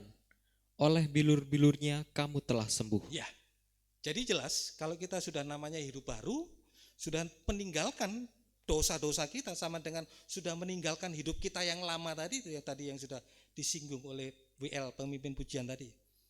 Dosa yang dulu manusia lama yang negatif tadi itu sudah ditinggalkan, menjadi manusia yang baru. Bagaimana manusia yang baru yang dipenuhi oleh Roh Kudus tadi? Hidup benar. Hidup untuk kebenaran sama dengan hidup dalam kebenaran. Nah, segala aspek kita harus benar saat ini. Segala aspek hidup kita harus benar. Mulai dalam rumah tangga kita benar, sebagai suami juga harus benar sebagai suami. Suami itu kepala, Bapak Ibu. Suami itu kepala. Jadi kalau kepala, jangankan ada ada gumpalan yang sebesar ini. Gumpalan sedikit saja di kepala ini, tubuhnya sudah ada karu-karuan, Bapak Ibu. Bapak Ibu percaya? Kalau ada kepala ini ada gumpalan sedikit saja, itu sudah rusak semua. Nah, saya contohkan adik saya itu, ternyata ada gumpalan di otaknya situ. Akhirnya tidak bisa jalan, sebelah kanan ini kena stroke. Ya itu Bapak Ibu. Makanya ini adalah satu cerminan bagi seorang suami itu. Suami kalau sudah hidup baru sama dengan hidup benar. Kalau kepalanya benar, pasti tubuh sama semua anggota-anggota tubuhnya pasti enak ringan tadi. Tapi kalau ada masalah sedikit, ada gumpalan sedikit di kepala, suami tidak benar, nah sudah. Itu tadi yang saya katakan tadi itu. Bisa mempengaruhi tubuhnya ini. Sampai akhirnya terjadi sesuatu yang tidak enak tadi itu. Nah itu dari segala aspek hidup kita harus benar. Sebagai suami harus benar, istri juga harus benar, anak-anak juga harus benar, dalam keuangan juga benar, dalam segala pelayanan kita harus benar semua. Ukuran kebenaran itu adalah firman Tuhan, Bapak Ibu. Bukan manusia ukurannya. Biar 1000 pendeta mengatakan, 1000 dokter mengatakan mungkin ya. Kalau bukan Alkitab, kalau bukan ayat ya itu tidak benar. Biarpun 1000 loh. Bahkan dokter juga mengatakan. Sekalipun 1000 dokter mengatakan, tapi kalau tidak sesuai tidak Alkitab, itu bukan kebenaran. Tapi kalau kebenaran itu yang tertulis di dalam Alkitab, itu baru kebenaran. Itu ukuran kebenaran kita. Jadi makanya jangan terpancung. Katanya pendeta ini, katanya pendeta. Cek dulu kebenarannya. Sesuai tidak dengan Alkitab. Kalau sesuai dengan Alkitab, itu baru kebenaran. Tapi kalau tidak sesuai dengan kebenaran, sekalipun tadi saya katakan, 1000 dokter mengatakan, akademisi mengatakan, tapi itu bukan kebenaran. Nah, semoga kita bisa mengerti. Tapi ukuran kebenaran itulah Alkitab. Ayat di situ kita baca dengan sungguh-sungguh. Itu baru ukuran kebenaran kita. Nah, semoga kita bisa mengerti. Makanya hasil dari kita hidup baru tadi itu hidup dalam kebenaran. Segala aspek hidup kita harus benar, perkataan benar, semua tindakan kita benar, dalam segala apapun juga harus benar. Sekolah juga harus benar. Jangan merugikan orang lain juga. Lainnya belajar kita nyontek di situ. Waduh, lainnya yang belajar dapat 7 kita dapat 10, merugikan orang lain. Yang kuliah juga itu harus sungguh-sungguh, harus benar. Semua benar, bekerja pun juga benar juga. Harus semua dalam kebenaran firman Tuhan. Ukurannya adalah firman Tuhan. Kemudian hasil yang ketiga, Bapak Ibu. Hasil yang ketiga, kita baca di dalam Mazmur pasal 37 ayat 25 sampai yang ke-26. Ini hasil kita kalau hidup baru sama dengan hidup di dalam kebenaran. Mazmur 37 ayat 25 sampai ke-26. Dahulu aku muda, Ya, sekarang telah menjadi tua, perhatikan, Daud dulu muda, sekarang jadi tua. Terus? tetapi tidak pernah kulihat orang benar ditinggalkan. Nah, siapa yang ditinggalkan? Ya Daud. Karena dia selalu berada di dalam kebenaran. Siapa yang tidak meninggalkan? Tuhan. Karena dia selalu berada di dalam tangan belas kasih kemurahan Tuhan. Ulangi sekali lagi. Tetapi tidak pernah kulihat orang benar ditinggalkan, Ya, atau anak cucunya meminta-minta roti. ayat 26. Tiap hari ia menaruh belas kasihan dan memberi pinjaman, dan anak cucunya menjadi berkat. Amin Bapak Ibu. Nah inilah saat kita selalu berada di dalam dekat dengan Tuhan. Selalu berada di dalam tangan Tuhan. Kalau kita menjadi orang yang benar tadi itu. Kuat dalam panggilan kita itu. Saat Tuhan memanggil kita jawab, kita respon dengan sungguh-sungguh. Nah makanya kita selalu berada di dalam tangan belas kasih kemurahan Tuhan. Seperti yang menjadi pengalamannya Raja Daud. Dahulu aku muda, sekarang sudah menjadi tua. Tidak pernah aku lihat orang yang benar ditinggalkan oleh Tuhan. Sampai kepada anak cucu. Sampai kepada anak cucu. Itu janji Tuhan bagi orang yang benar-benar tadi. Kuat di dalam panggilan. Kuat di dalam kebenaran tadi. Makanya jangan gampang-gampang, makanya harus kuat. Supaya tidak gampang tersandung. Harus kuat dalam panggilan. Karena sampai kepada anak cucu, berkat itu senantiasa melimpah sampai anak cucunya menjadi berkat, tidak minta-minta, tetapi menjadi, bukan berarti tidak boleh kita menerima segala sesuatu dari orang lain ya, boleh silakan, tetapi lebih berbahagia memberi.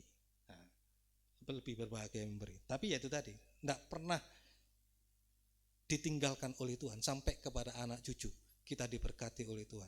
Saudara boleh mewariskan harta benda kepada anak cucu kita, boleh, silakan. Kalau sudah diberkati oleh Tuhan, silakan mewariskan kepada anak-anak cucu-cucu kita harta itu. Tetapi ya itu tadi, kalau anaknya itu bisa mengelola, nah, bisa sampai kepada cucu. Tapi kalau anaknya tidak bisa mengelola, ya habis sampai di situ. Jadi harta itu tidak bisa menjamin. Tetapi kalau Bapak Ibu mewariskan kebenaran ini, sekali lagi saya katakan, kalau kita mewariskan kebenaran ini sampai kepada anak cucu. Jadi makanya sekali lagi, bukan hanya kita mewariskan harta kepada anak cucu, tetapi wariskanlah kebenaran itu kepada anak-anak cucu-cucu kita. Karena itu yang menjadi berkat mereka juga. Amin Bapak Ibu. Ini sampai kepada anak-anak cucu. Ya, semoga kita bisa mengerti. Nah, ini kita kuat di dalam panggilan Tuhan. Ya, kita kuat di dalam panggilan. Sekarang yang kedua Bapak Ibu. Kita beralih kepada pilihan Tuhan. Jadi ada panggilan, ada pilihan. Nah, jangan sampai berhenti kepada panggilan saja. Oh, aku sudah dipanggil Tuhan. Oh, saya bersyukur pada Tuhan. Jangan berhenti sampai di situ. Makanya harus berlanjut Bapak Ibu. Harus berlanjut kepada pilihan Tuhan. Ya, kenapa kita harus berlanjut kepada pilihan Tuhan? Kita akan baca Matius 22 ayat yang ke-14. Matius pasal 22 ayat yang ke-14. Sebab banyak yang dipanggil, tetapi sedikit yang dipilih. Nah, kalau kita puas sampai dipanggil saja tadi itu, dipanggil saja, firman Tuhan tadi mengatakan banyak dipanggil tetapi sedikit yang dipilih. Kita tahu bahwa anak-anak Israel ada 12 ya, mulai dari Ruben sampai kepada yang bungsu Benyamin. Tetapi dari 12 ini yang dipilih untuk bisa menjadi mengangkut, diangkat untuk mengangkut tabut perjanjian dan lain sebagainya, itu cuma satu suku, Lewi di situ. Jadi dari 12 dipilih cuma satu. Namanya dipilih itu bukan sembarang orang, tetapi orang-orang yang tertentu. Jadi makanya sekali lagi, kita jangan puas, bukan hanya sampai dipanggil saja, tetapi harus berusaha. Makanya tadi dalam 1 Petrus tadi, berusaha dengan sungguh-sungguh untuk masuk dalam panggilan dan juga pilihan Tuhan. Berusaha dengan sungguh-sungguh. Jangan berhenti sampai puas dipanggil. Tetapi kita harus juga berusaha sungguh-sungguh supaya kita juga menjadi orang yang dipilih oleh Tuhan. Nah, itu juga kalau saudara baca di Lukas 6 pasal 12 ayat yang ke-13, bahwa Tuhan juga memilih murid-muridnya. Dari murid-muridnya, segitu banyak murid-muridnya, dipilih 12 murid untuk ditetapkan menjadi rasul di situ. Dan Tuhan memilih itu bukan sembarangan. Kalau nanti saudara baca Lukas 6 ayat 12 sampai yang ke-13, Tuhan semalam-malaman berdoa di atas puncak gunung situ. Baru setelah dia turun, dia panggil murid. Bolehlah dibaca, boleh. Lukas 6 ayat 12 sampai yang ke-13. Pada waktu itu, pergilah Yesus ke bukit untuk berdoa, dan semalam-malaman ia berdoa kepada Allah. Jadi Tuhan memilih itu tidak sembarangan. Tuhan Yesus berdoa semalam-malaman dia di atas gunung. Kemudian ayat yang ke-13. Ketika hari siang, ia memanggil murid-muridnya, murid-muridnya dipanggil, jadi jangan sampai berhenti sampai panggilan. Terus lalu memilih dari antara mereka 12 orang yang disebut rasul. Nah, jadi ini kenapa Tuhan Yesus memilih tadi. Jadi Tuhan Yesus memilih untuk menetapkan. Jadi bukan orang sembarangan yang dipilih, tetapi orang-orang yang tertentu. Jadi makanya jangan kita puas kita harus orang yang dipanggil oleh Tuhan, tetapi harus masuk juga orang yang dipilih oleh Tuhan. Wah, kalau saya baca iya Tuhan harus berusaha ya ternyata ya. Jadi bukan leha-leha kita ini. Kalau nanti Tuhan pilih, enggak, kita harus berusaha dengan sungguh-sungguh. Berusaha dengan sungguh. Nanti kita akan lihat bagaimana supaya kita dipilih oleh Tuhan. Ya, jadi kita harus berusaha dengan sungguh-sungguh supaya kita dipilih oleh Tuhan, menjadi umat pilihan Tuhan. Jadi jelas Tuhan memanggil dan juga memilih tadi itu. Dan Tuhan Yesus kalau memilih tidak sembarangan ya, dia harus berdoa semalam-malaman di situ baru dia memilih, menetapkan 12 orang tadi itu. Jadi tidak sembarangan Bapak Ibu. Saya juga sampaikan di kaum muda remaja juga. Orang yang jadi pelayannya Pak Jokowi itu bukan orang sembarangan, orang presiden nomor 1. Tinggal comot saja sini, comot sini, enggak gitu. Orang sembarang, bukan orang sembarangan. Tapi orang-orang yang terlatih betul-betul. Orang yang khusus betul-betul. Wah, itu untuk dunia loh ya. Itu untuk orang nomor 1. Apalagi untuk Tuhan. Jadi bukan sembarangan sekali lagi. Nah, semoga kita bisa mengerti. Nah, sekarang kita akan lihat kapan Tuhan memilih. Tadi kapan Tuhan memanggil? Saat manusia jauh daripada Tuhan, kita dipanggil oleh Tuhan. Nah, saat ini kita akan lihat kapan Tuhan memilih itu. Kita baca di dalam Keluaran pasal 1 ayat 21 sampai 23. Dan karena bidan-bidan itu takut akan Allah, Bukan Kolose, bukan Keluaran. Kolose pasal 1 ayat 21 sampai 23. juga kamu yang dahulu hidup jauh dari Allah dan yang memusuhinya dalam hati dan pikiran, seperti yang nyata dari perbuatanmu yang jahat. Ya, seperti itu saja. Dulu kita jauh. Sekarang sudah dekat kepada Tuhan, kita sudah dipersekutukan oleh Tuhan kembali. Nah, kemudian lanjutkan lagi. Sekarang diperdamaikannya di dalam tubuh jasmani Kristus oleh kematiannya, untuk menempatkan kamu kudus dan tak bercela dan tak bercacat di hadapannya. Ya. Sudah sampai yang ke-23. Sebab itu kamu harus bertekun dalam iman, tetap teguh dan tidak bergoncang, dan jangan mau digeser dari pengharapan Injil yang telah kamu dengar dan yang telah dikabarkan di seluruh alam di bawah langit, dan yang aku ini, Paulus, telah menjadi pelayannya. Ya, terima kasih. Jadi kapan Tuhan memilih kita ini? Tadi kita sudah menjadi umat yang jauh, sudah diperdamaikan oleh Tuhan. Untuk apa ini kalau kita sudah dipanggil oleh Tuhan? Supaya duduk menempatkan jemaatnya itu kudus di hadapan Tuhan. Jadi kapan Tuhan memilih kita ini? Saat kita rela, atau saat hati kita rela untuk disucikan. Kapan Tuhan memilih? Saat hati kita itu rela untuk disucikan sampai tidak bercacat celah di hadapan Tuhan. Coba kembalikan ayat yang ke-22 tadi. Kolose 1 ayat 22 tadi. Untuk menempatkan kamu kudus dan tak bercelah, tak bercacat di hadapannya. Jadi kapan Tuhan memilih kita? Saat kita rela untuk disucikan, untuk dibersihkan oleh Tuhan. Jadi orang yang sudah dibenarkan tadi itu harus selalu intensif dibersihkan. Kalau orang yang dipanggil tadi bisa lagi loh kembali kepada yang dosa-dosa tadi. Makanya ini orang yang sudah selamat tadi itu harus disucikan. Supaya menempatkan kita itu kudus, tidak bercacat, tidak bercelah di hadapan Tuhan. Nah, jadi begitu Bapak Ibu.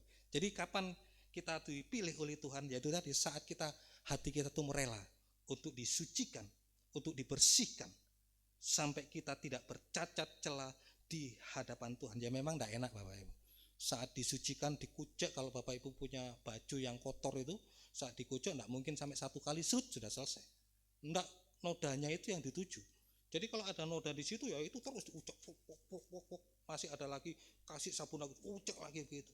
Ya tidak enak, ya seperti itulah penyucian Bapak Ibu. Tidak enak bagi daging memang.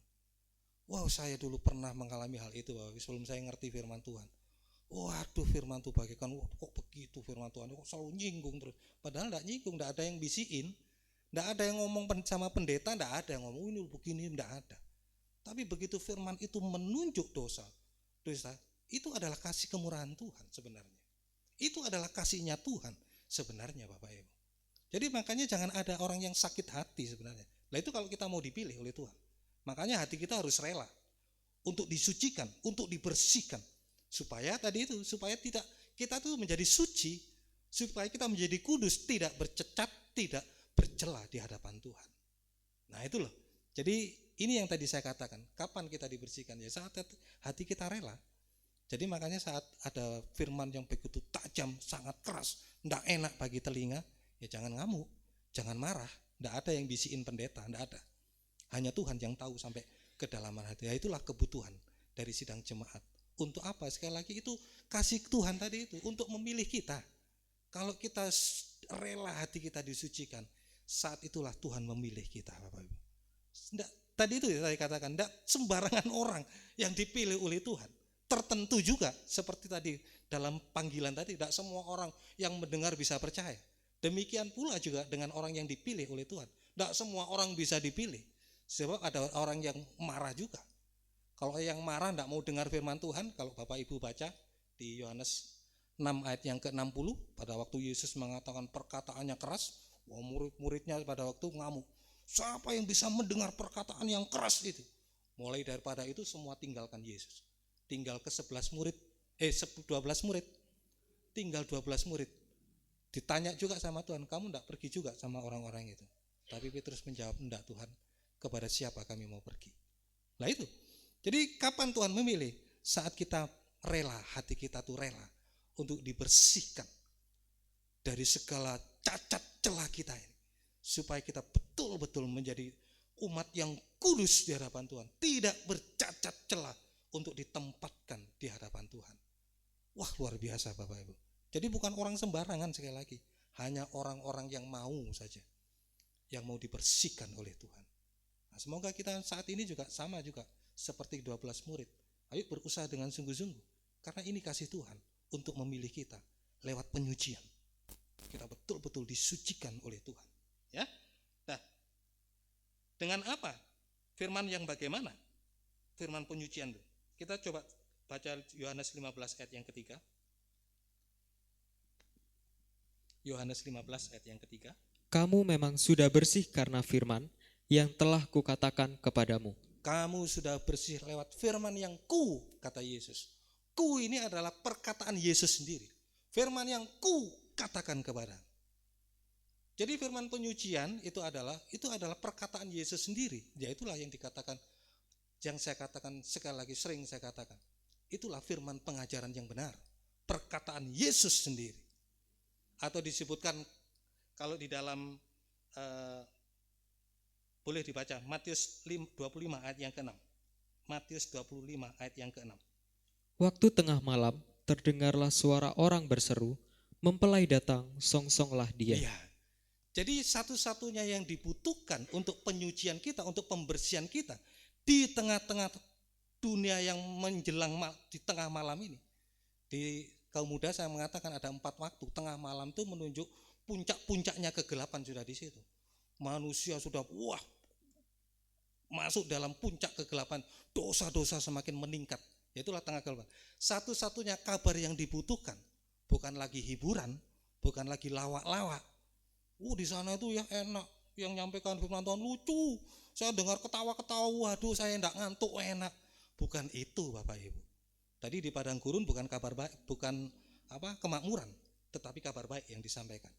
Menjelang tengah malam kedatangan Tuhan Yesus yang kedua kali ini, apa yang dibutuhkan? Kabar mempelai, bukan lawak-lawak yang disampaikan, tetapi kabar mempelai. Itulah firman yang katakan. Kamu sudah bersih lewat firman yang katakan. Supaya apa sekali lagi? Untuk membersihkan kita itu, untuk menyucikan kita.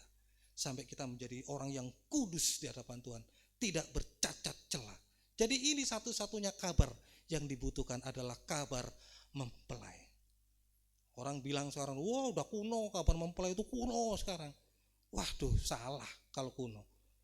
Untuk menjelang malam kedatangan Tuhan Yesus, ya ini satu-satunya kabar. Kabar mempelai, songsonglah dia.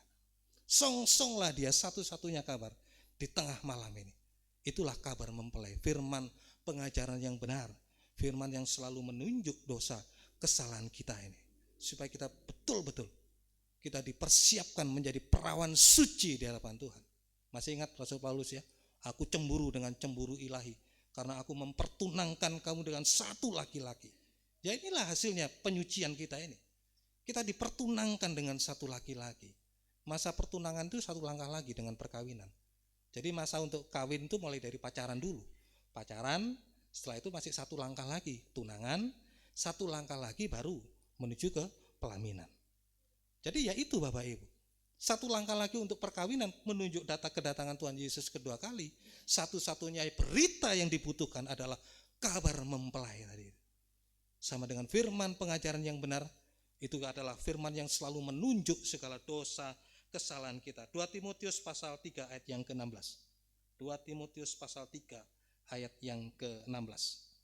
Segala tulisan yang diilhamkan Allah memang bermanfaat untuk mengajar, Ya, ini yang dituliskan, diilhamkan sama dengan yang diperkatakan oleh Tuhan Yesus sendiri. Terus, untuk menyatakan kesalahan, ya, untuk memperbaiki kelakuan, dan untuk mendidik orang dalam kebenaran.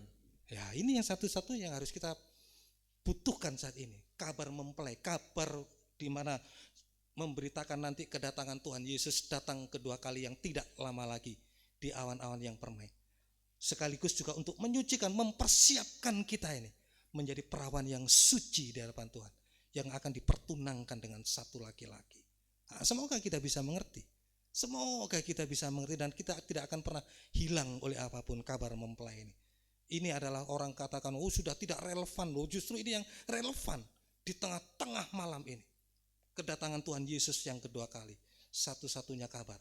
Tadi kabar baik, kemudian ada kabar mempelai. Yang memberitakan kedatangan Tuhan Yesus bukan lagi bayi seperti 2 tahun yang lalu, tetapi raja di atas segala raja, mempelai pria surga yang akan mengangkat kita semua untuk dibawa ke dalam perjamuan kawin anak domba. Nah, itulah Bapak Ibu Saudaraku yang dikasihi. Semoga kita bisa mengerti akan hal ini. Jadi kapan Tuhan memilih? Saat hati kita rela untuk disucikan. Firman Tuhan yang menegur kita, menyatakan segala kesalahan kita, jangan marah. Sekali lagi, iya Tuhan, saya yang salah, ampuni. Kemudian juga untuk mendidik tadi, mendidik dan menyatakan kesalahan, memperbaiki kelakuan dan mendidik orang dalam kebenaran. Sehingga itu tadi menempatkan jemaat tadi cemerlang tanpa ada cacat kerut. Kerut itu mungkin suami tidak tahu, istri tidak tahu barangkali, tapi Tuhan tahu. Makanya itu yang dituju oleh Tuhan. Sampai kedalaman hati manusia.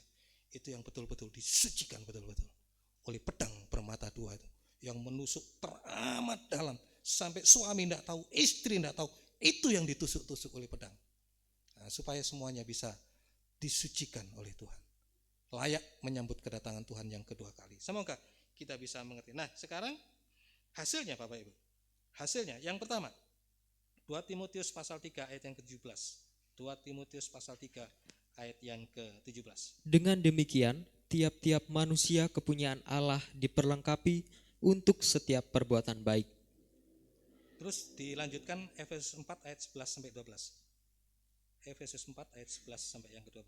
Hanya Lukas yang tinggal dengan aku. Efesus 4 ayat 11 sampai yang ke-12. Dan ialah yang memberikan baik rasul-rasul maupun nabi-nabi, baik pemberita-pemberita Injil maupun gembala-gembala dan pengajar-pengajar, untuk memperlengkapi orang-orang kudus bagi pekerjaan pelayanan, bagi pembangunan tubuh Kristus. Ya, baik.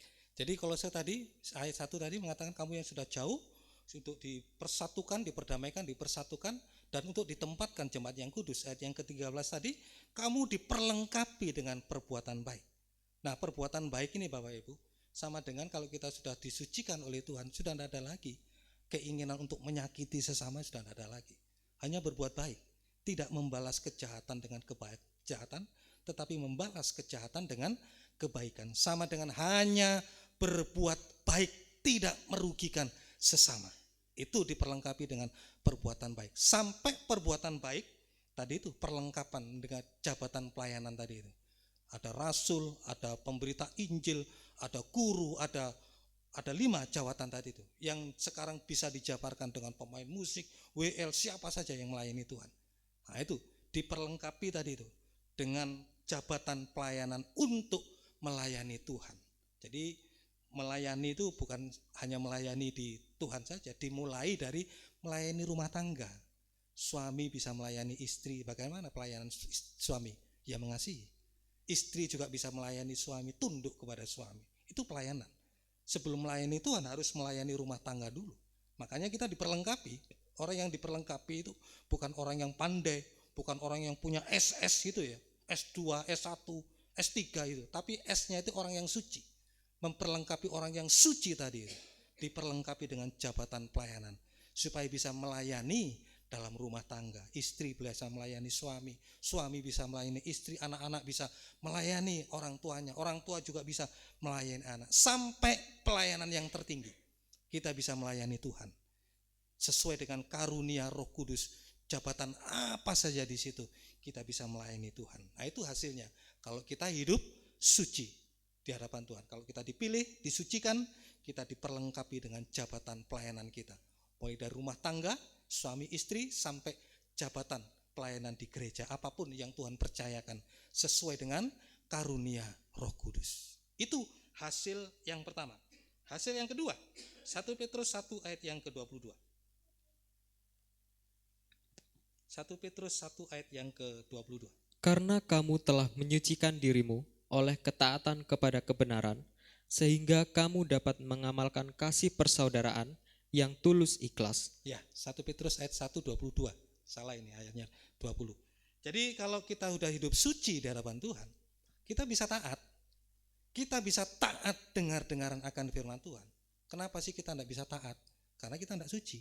Ini jawabannya. Kalau kita hidup suci di hadapan Tuhan, selalu dibersihkan oleh firman Tuhan, maka kita bisa hidup suci dan bisa mengamalkan kasih persaudaraan sampai kepada semua orang, bahkan sampai kepada mengasihi musuh. Itu dimulai dari suci dulu, ya.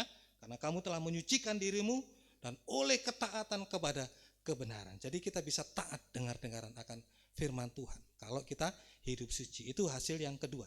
Sekarang hasil yang ketiga, Ibrani pasal 1 ayat yang ke-7. Ibrani pasal 1 ayat yang ke-7. Dan tentang malaikat-malaikat ia berkata, yang membuat malaikat-malaikatnya menjadi badai dan pelayan-pelayannya menjadi nyala api. Ya, saudara perhatikan sungguh-sungguh bahwa malaikat-malaikat tentang ia berkata, yang membuat malaikat-malaikatnya menjadi badai, pelayan-pelayannya menjadi nyala api. Jadi kalau kita disucikan oleh Roh Kudus, kita menjadi diangkat menjadi hamba-hamba pelayan-pelayan Tuhan. Tadi itu pelayan Tuhan tadi disebutkan sebagai apa? Sebagai nyala api. Nyala api itu kita selalu berkobar-kobar, selalu semangat, bergairah untuk melayani Tuhan. Ya, bergairah melayani Tuhan. Nah, jadi ingat ya, bahwa pelayan-pelayan yang diangkat tadi itu, pelayan-pelayannya itu seperti nyala api. Kemudian Wahyu 1 ayat yang ke-14. Wahyu 1 ayat yang ke-14. Kepala dan rambutnya putih bagaikan bulu yang putih metah, dan matanya bagaikan nyala api. Ini siapa ini? Adalah pribadi Yesus. Ya, jadi disebutkan kepala dan rambutnya putih bagaikan bulu yang putih metah, dan matanya bagaikan nyala api. Ingat tadi, pelayan-pelayan Tuhan yang diangkat jadi yang melayani Tuhan adalah nyala api. Matanya Yesus dikatakan tadi sebagai nyala api. Matanya bagaikan nyala api. Jadi orang yang diangkat menjadi pelayan-pelayan Tuhan, orang yang melayani Tuhan adalah biji mata Tuhan sendiri. Perhatikan Bapak Ibu, kalau kita menjadi biji mata Tuhan, itu perlindungan yang khusus. Tidak sampai bisa seputir pasir pun bisa masuk ke dalam mata. Itu perlindungan Tuhan yang ekstra bagi kita. Kalau kita melayani, diangkat menjadi pelayan-pelayan Tuhan, kita dipilih oleh Tuhan melayani Tuhan, kita menjadi biji mata Tuhan.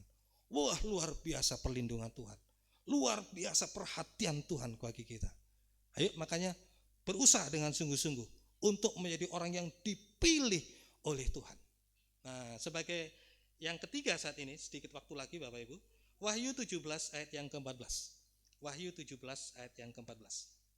Mereka akan berperang melawan anak domba, tetapi anak domba akan mengalahkan mereka, karena ia adalah Tuan di atas segala tuan dan Raja di atas segala raja. Mereka bersama-sama dengan dia juga akan menang, yaitu mereka yang terpanggil, yang telah dipilih dan yang setia. Apa sudah cukup? Dipanggil, dipilih? Ternyata tidak cukup. Masih ada satu lagi di situ, di dalam Wahyu. Dikatakan mereka bersama-sama dengan dia yang menang, yaitu mereka yang terpanggil, yang terpilih, dan ada satu lagi yang setia. Jadi bukan berhenti cukup sampai kepada yang dipilih saja. Makanya itu kita harus berusaha dengan sungguh-sungguh masuk dalam panggilan, masuk dalam pilihan, dan yang ketiga ini yang setia, Bapak. Kalau tidak setia, biarpun dipanggil, dipilih, tidak setia, tidak ada gunanya. Tidak ada gunanya. Yesus katakan hamba tidak berguna. Kamu pemalas, kamu jahat, kamu malas, masukkan orang yang tidak berguna ini ke dalam tempat yang paling gelap. Nah, sudah panggil, dipilih, tapi tidak setia. Ya, dicap pemalas oleh Tuhan. Jadi makanya ada satu lagi yang penting kita ketahui, yaitu tentang kesetiaan ini. Dipanggil baik, dipilih baik, tetapi yang terakhir ini harus setia, Bapak Ibu. Harus setia. Nah, Amsal 20 ayat yang ke-6. Kenapa kita harus tetap juga kuat di dalam kesetiaan ini? Amsal 20 ayat yang ke-6. Banyak orang menyebut diri baik hati, tetapi orang yang setia, siapakah menemukannya? Banyak orang baik, sudah berbuat baik, melakukan pelayanan, tapi itu tidak setia. Itu tadi yang saya katakan. Hamba yang malas, hamba yang jahat, tidak ada gunanya. Hanya dimasukkan dalam kegelapan yang paling gelap. Tetapi kalau kita setia tadi itu, ya kita tetap berada di dalam bersama dengan Tuhan. Ya, banyak orang yang menyebut diri baik hati, tetapi orang yang setia siapakah menemukannya? Artinya kesetiaan ini sudah menjadi barang yang langka, Bapak Ibu. Sudah jadi barang yang langka setia ini. Makanya sekarang kehancuran rumah tangga ini, waduh, tidak terhitung jumlahnya. Karena memang kesetiaan ini tidak jaga. Suami tidak setia sama istri tidak setia sama suami. Pelayan-pelayan Tuhan juga tidak setia di dalam ibadah pelayannya. Padahal tadi tidak main-main loh orang yang dipilih oleh Tuhan. Tapi tidak bisa menjaga kesetiaan itu. Sudah dipilih tapi tidak setia. Waktunya jam ibadah tidak setia. Waktunya melayani tidak setia. Loh bagaimana? Makanya itu tadi saya katakan. Sudah dipilih, sudah dipanggil, dipilih tapi tidak setia. Hamba yang jahat, hamba yang malas. Makanya ini perhatikan Bapak Ibu, kesetiaan ini adalah saat ini menjadi barang yang langka. Tidak bisa ditemukan lagi. Mungkin cuma 1001. Tapi bersyukur saat ini. Saya lihat Bapak Ibu penuh dengan kesetiaan. Untuk tetap mengiring Tuhan. Ya, saya bersyukur. Makanya saya bersyukur. Kemudian sekali lagi Bapak Ibu. Wahyu 2 ayat yang ke ukuran. Nah sekarang ukuran. Ukuran kesetiaan sedikit ayat lagi. Ukuran kesetiaan. Wahyu 2 ayat yang ke-10. Jangan Wahyu 2. takut terhadap apa yang harus engkau derita. Sesungguhnya iblis akan melemparkan beberapa orang dari antaramu ke dalam penjara, supaya kamu dicobai, dan kamu akan beroleh kesusahan selama 10 hari.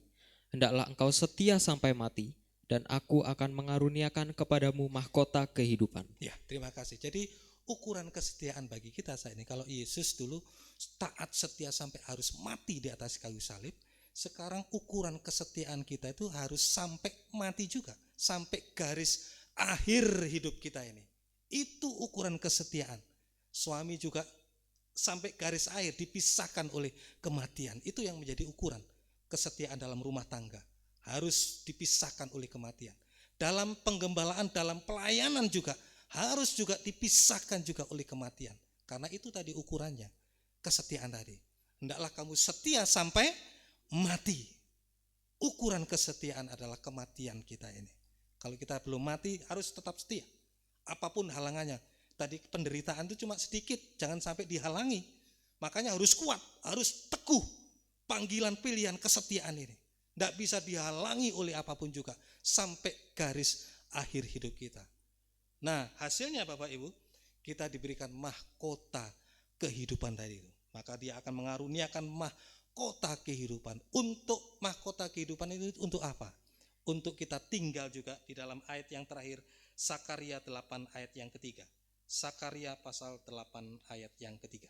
Beginilah firman Tuhan. Ya. Aku akan kembali ke Sion dan akan diam di tengah-tengah Yerusalem. Yerusalem akan disebut kota setia dan gunung Tuhan semesta alam akan disebut gunung kudus. Terima kasih. Jadi inilah Bapak Ibu, kalau kita setia sampai garis akhir hidup kita, kita menerima mahkota kehidupan. Mahkota kehidupan itulah kehidupan yang kekal di kota setia. Yerusalem yang baru. Yerusalem yang baru disebutkan kota setia. Tempat orang yang setia. Baik di dalam rumah tangga, baik juga di dalam pengembalaan pelayan apapun. Kita setia sampai garis akhir hidup kita. Kita masuk di dalam Yerusalem yang baru, kota setia. Nah, inilah Bapak Ibu yang bisa saya sampaikan. Maaf ada kelebihan waktu 10 menit, tapi gak apa-apa, kita menerima kasih Tuhan lewat pemberitaan firman Tuhan. Nah inilah yang saya bisa sampaikan.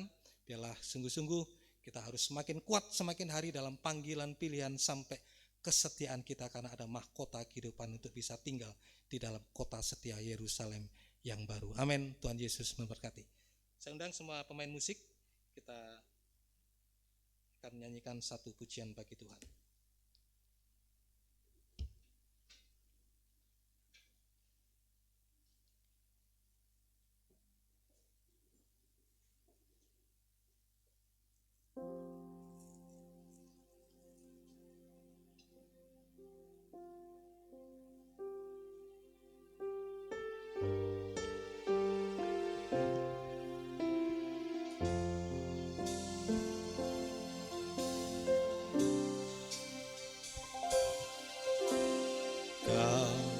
Telah memilihku sebelum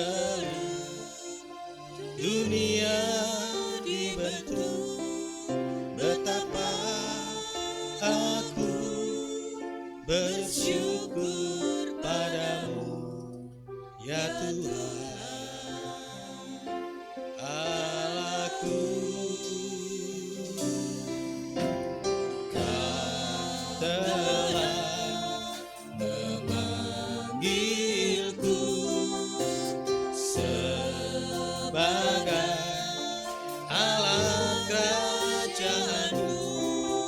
Betapa aku bersyukur padamu atas perbuatan. Dari atas sekali lagi, kau telah memilihku. Kau telah memilihku sebelum dunia dibentuk, betapa aku bersyukur padamu ya Tuhan Allahku. Kau telah memanggilku sebagai alat kerajaanmu, betapa aku bersyukur padamu atas perbuatan. Mari undang semua berdiri. Jadikan aku bait suci-Mu yang kudus dan yang tiada mencela. Jadikan aku mesbah doa-Mu bagi keselamatan bangsa-Ku. Bapak Ibu Saudara yang dikasihi oleh Tuhan, firman tadi sudah kita dengarkan supaya kita bisa berusaha dengan sungguh-sungguh untuk tetap kuat dalam panggilan, dalam pilihan Tuhan. Karena tidak main-main kalau kita dipanggil Tuhan. Tuhan begitu mengasihi kita. Bahkan sampai sebelum kita ada, Tuhan sudah memilih kehidupan kita. Itulah kasih Tuhan bagi kita. Saat kita tetap dipanggil dalam pilihan, usahakan kita tetap kuat teguh hati. Bahkan lebih daripada itu, kita tetap usahakan setia sampai garis akhir hidup kita. Tidak ada satupun yang bisa menghalangi kita untuk kita melayani Tuhan. Dalam rumah tangga kita, tetap usianya, tetap ukurannya adalah kita kalau kita sudah garis akhir hidup kita. Kita nyanyikan sekali lagi pujian tadi, Kau telah memilihku. Pelayanan selanjutnya saya serahkan kepada Bapak Gembala. Kau telah memilihku sebelum dunia dibentuk, betapa aku bersyukur padamu ya Tuhan Allahku.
Tuhan, kami bersyukur, berterima kasih. Apapun keadaan kami yang masuk di dalam hitungan jemaat-Mu di tempat ini adalah merupakan panggilan dan pemakaian Tuhan, dan Engkau ingin memasukkan kami di dalam rencana-Mu yang mulia, menjadi umat pilihan Tuhan. Oleh sebab itu Tuhan, Engkau mau mendidik kami, Engkau mengajar, mengingatkan, bahkan menegur segala apa kekurangan kami, supaya kami menjadi milik-Mu, milik yang bukan sembarangan, tetapi milik yang teruji dalam kesetiaan. Kami bersyukur Tuhan, sekalipun kami banyak kekurangan dan kami tidak mengerti apa rencana Tuhan. Bahkan mungkin di antara kami tidak terlalu akrab dengan firman yang kami dengar. Tetapi Tuhan, adalah suatu keberuntungan apabila kami saat ini boleh mendengar. Sehingga setidak-tidaknya kami tahu dan kami mau untuk menjalankan apa yang menjadi rencana-Mu dalam hidup kami. Tuhan, jikalau kami berjalan di dalam rencana-Mu, kami mungkin dapat tersandung.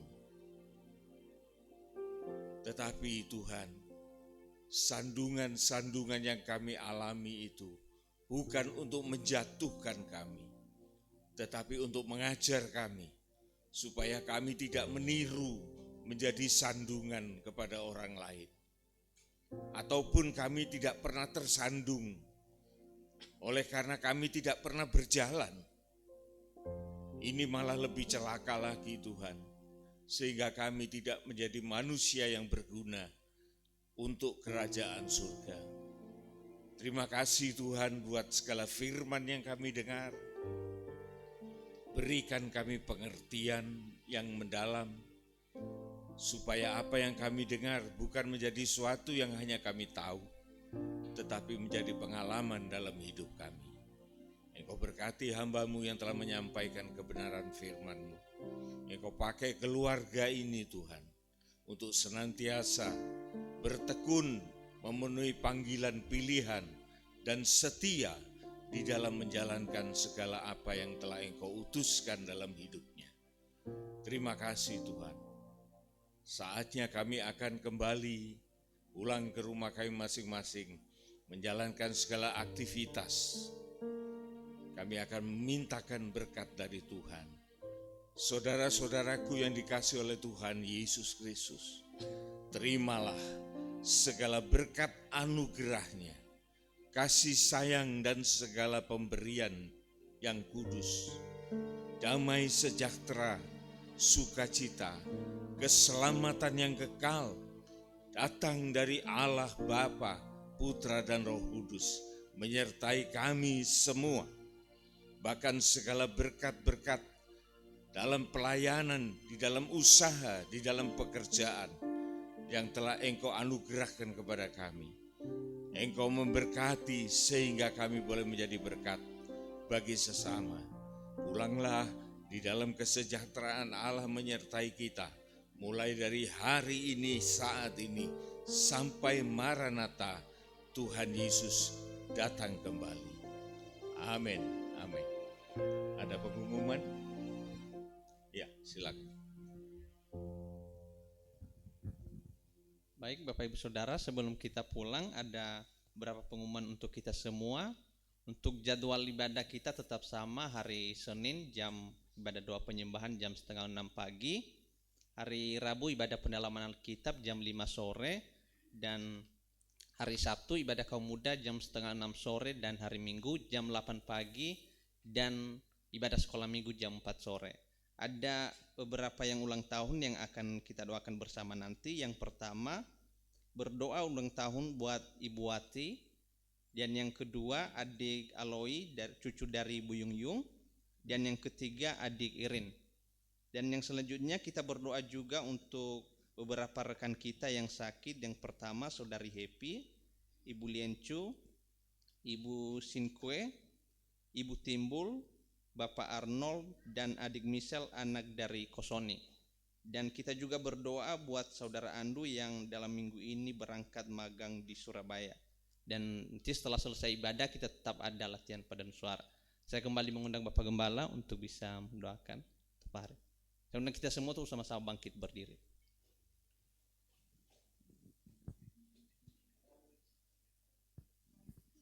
Baik, kita akan satukan hati kita. Kita akan berdoa untuk yang pertama berulang tahun terlebih dahulu. Bapa kami yang ada dalam kerajaan surga, sungguh kami mengucap syukur kepadamu Tuhan. Pada kesempatan pagi hari ini kami bersama-sama boleh bersyukur dan bersukacita atas perpanjangan dari usia Ibu Wati, adik Aloy dan Irin juga Tuhan, yang sudah mengalami pemeliharaan perlindungan Tuhan hari-hari yang sudah dilaluinya. Hari-hari yang masih terbentang di hadapan yang masih luas ini Tuhan juga kami serahkan ke dalam tangan belas kasih kemurahan-Mu. Biarlah semakin hari juga Tuhan selalu memberkati, Tuhan memelihara, Tuhan melindungi, Tuhan senantiasa kiranya memberikan kesehatan yang baik, Tuhan juga memberikan kesehatan umur panjang, juga Tuhan pakai untuk kemuliaan bagi nama-Mu Tuhan. Biarlah hari-harinya juga selalu indah bersama dengan Engkau. Terima kasih Tuhan, terima kasih. Sungguh kami bersyukur, kami dapat merasakan pemeliharaan Tuhan, perlindungan Tuhan atas yang bersuka cita pada kesempatan pagi hari ini. Kami juga berdoa buat saat ini yang sakit, Ibu Saudari Happy, Ibu Liencu, Ibu Sinkwe, Ibu Timbul, Ibu Bapak Arnold, dan adik Michelle yang dalam keadaan sakit. Tuhan tolong mereka semua Tuhan. Kau tahu apa yang menjadi sakit penyakitnya Tuhan. Tangan belas kasih kemurahan-Mu biarlah menjamah kehidupan saudara-saudara kami yang mengalami saat ini Tuhan. Kami tahu dalam keadaan sakit supaya Tuhan Engkau memberikan satu kekuatan, baik iman, pengharapan kasih-Nya kepada Engkau, supaya tidak gampang untuk kecewa, putus asa apalagi tinggalkan Engkau, tetapi tetap berharap, tetap bersandar hanya kepada Engkau, satu-satunya Allah yang mampu untuk menolongnya, satu-satunya Allah yang mampu untuk menyembuhkan dengan kuasa bilur-bilur-Mu, yang tetap berkuasa untuk menyembuhkan bahkan sampai menyempurnakan kesehatannya hingga sempurna. Kami yakin percaya Tuhan, kalau Tuhan yang menjamah, segala sakit penyakit semua akan sembuh. Terima kasih Tuhan, kami percaya Tuhan mendengar segala permohonan doa kami ini juga Tuhan. Kami juga berdoa buat Andrew seperti yang didoakan juga supaya dapat menemukan tempat magang yang baik. Tuhan tolong juga Tuhan nanti di dalam tempat magangnya ini supaya Tuhan lindungi, Tuhan jauhkan dari segala pergaulan yang buruk yang bisa merusak perbuatan baiknya. Selalu berada di dalam tangan belas kasih kemurahan-Mu, tidak mengganggu Tuhan untuk dalam jam-jam ibadah melayani, tetapi saat magang ini juga tetap beribadah melayani Engkau dengan setia. Terima kasih Tuhan, terima kasih. Ini yang menjadi doa dan ucapan syukur kami. Kami yakin percaya Tuhan sudah mendengar segala permohonan doa kami ini. Dalam nama Tuhan Yesus Kristus kami sudah berdoa dan ucap syukur. Haleluya. Amin.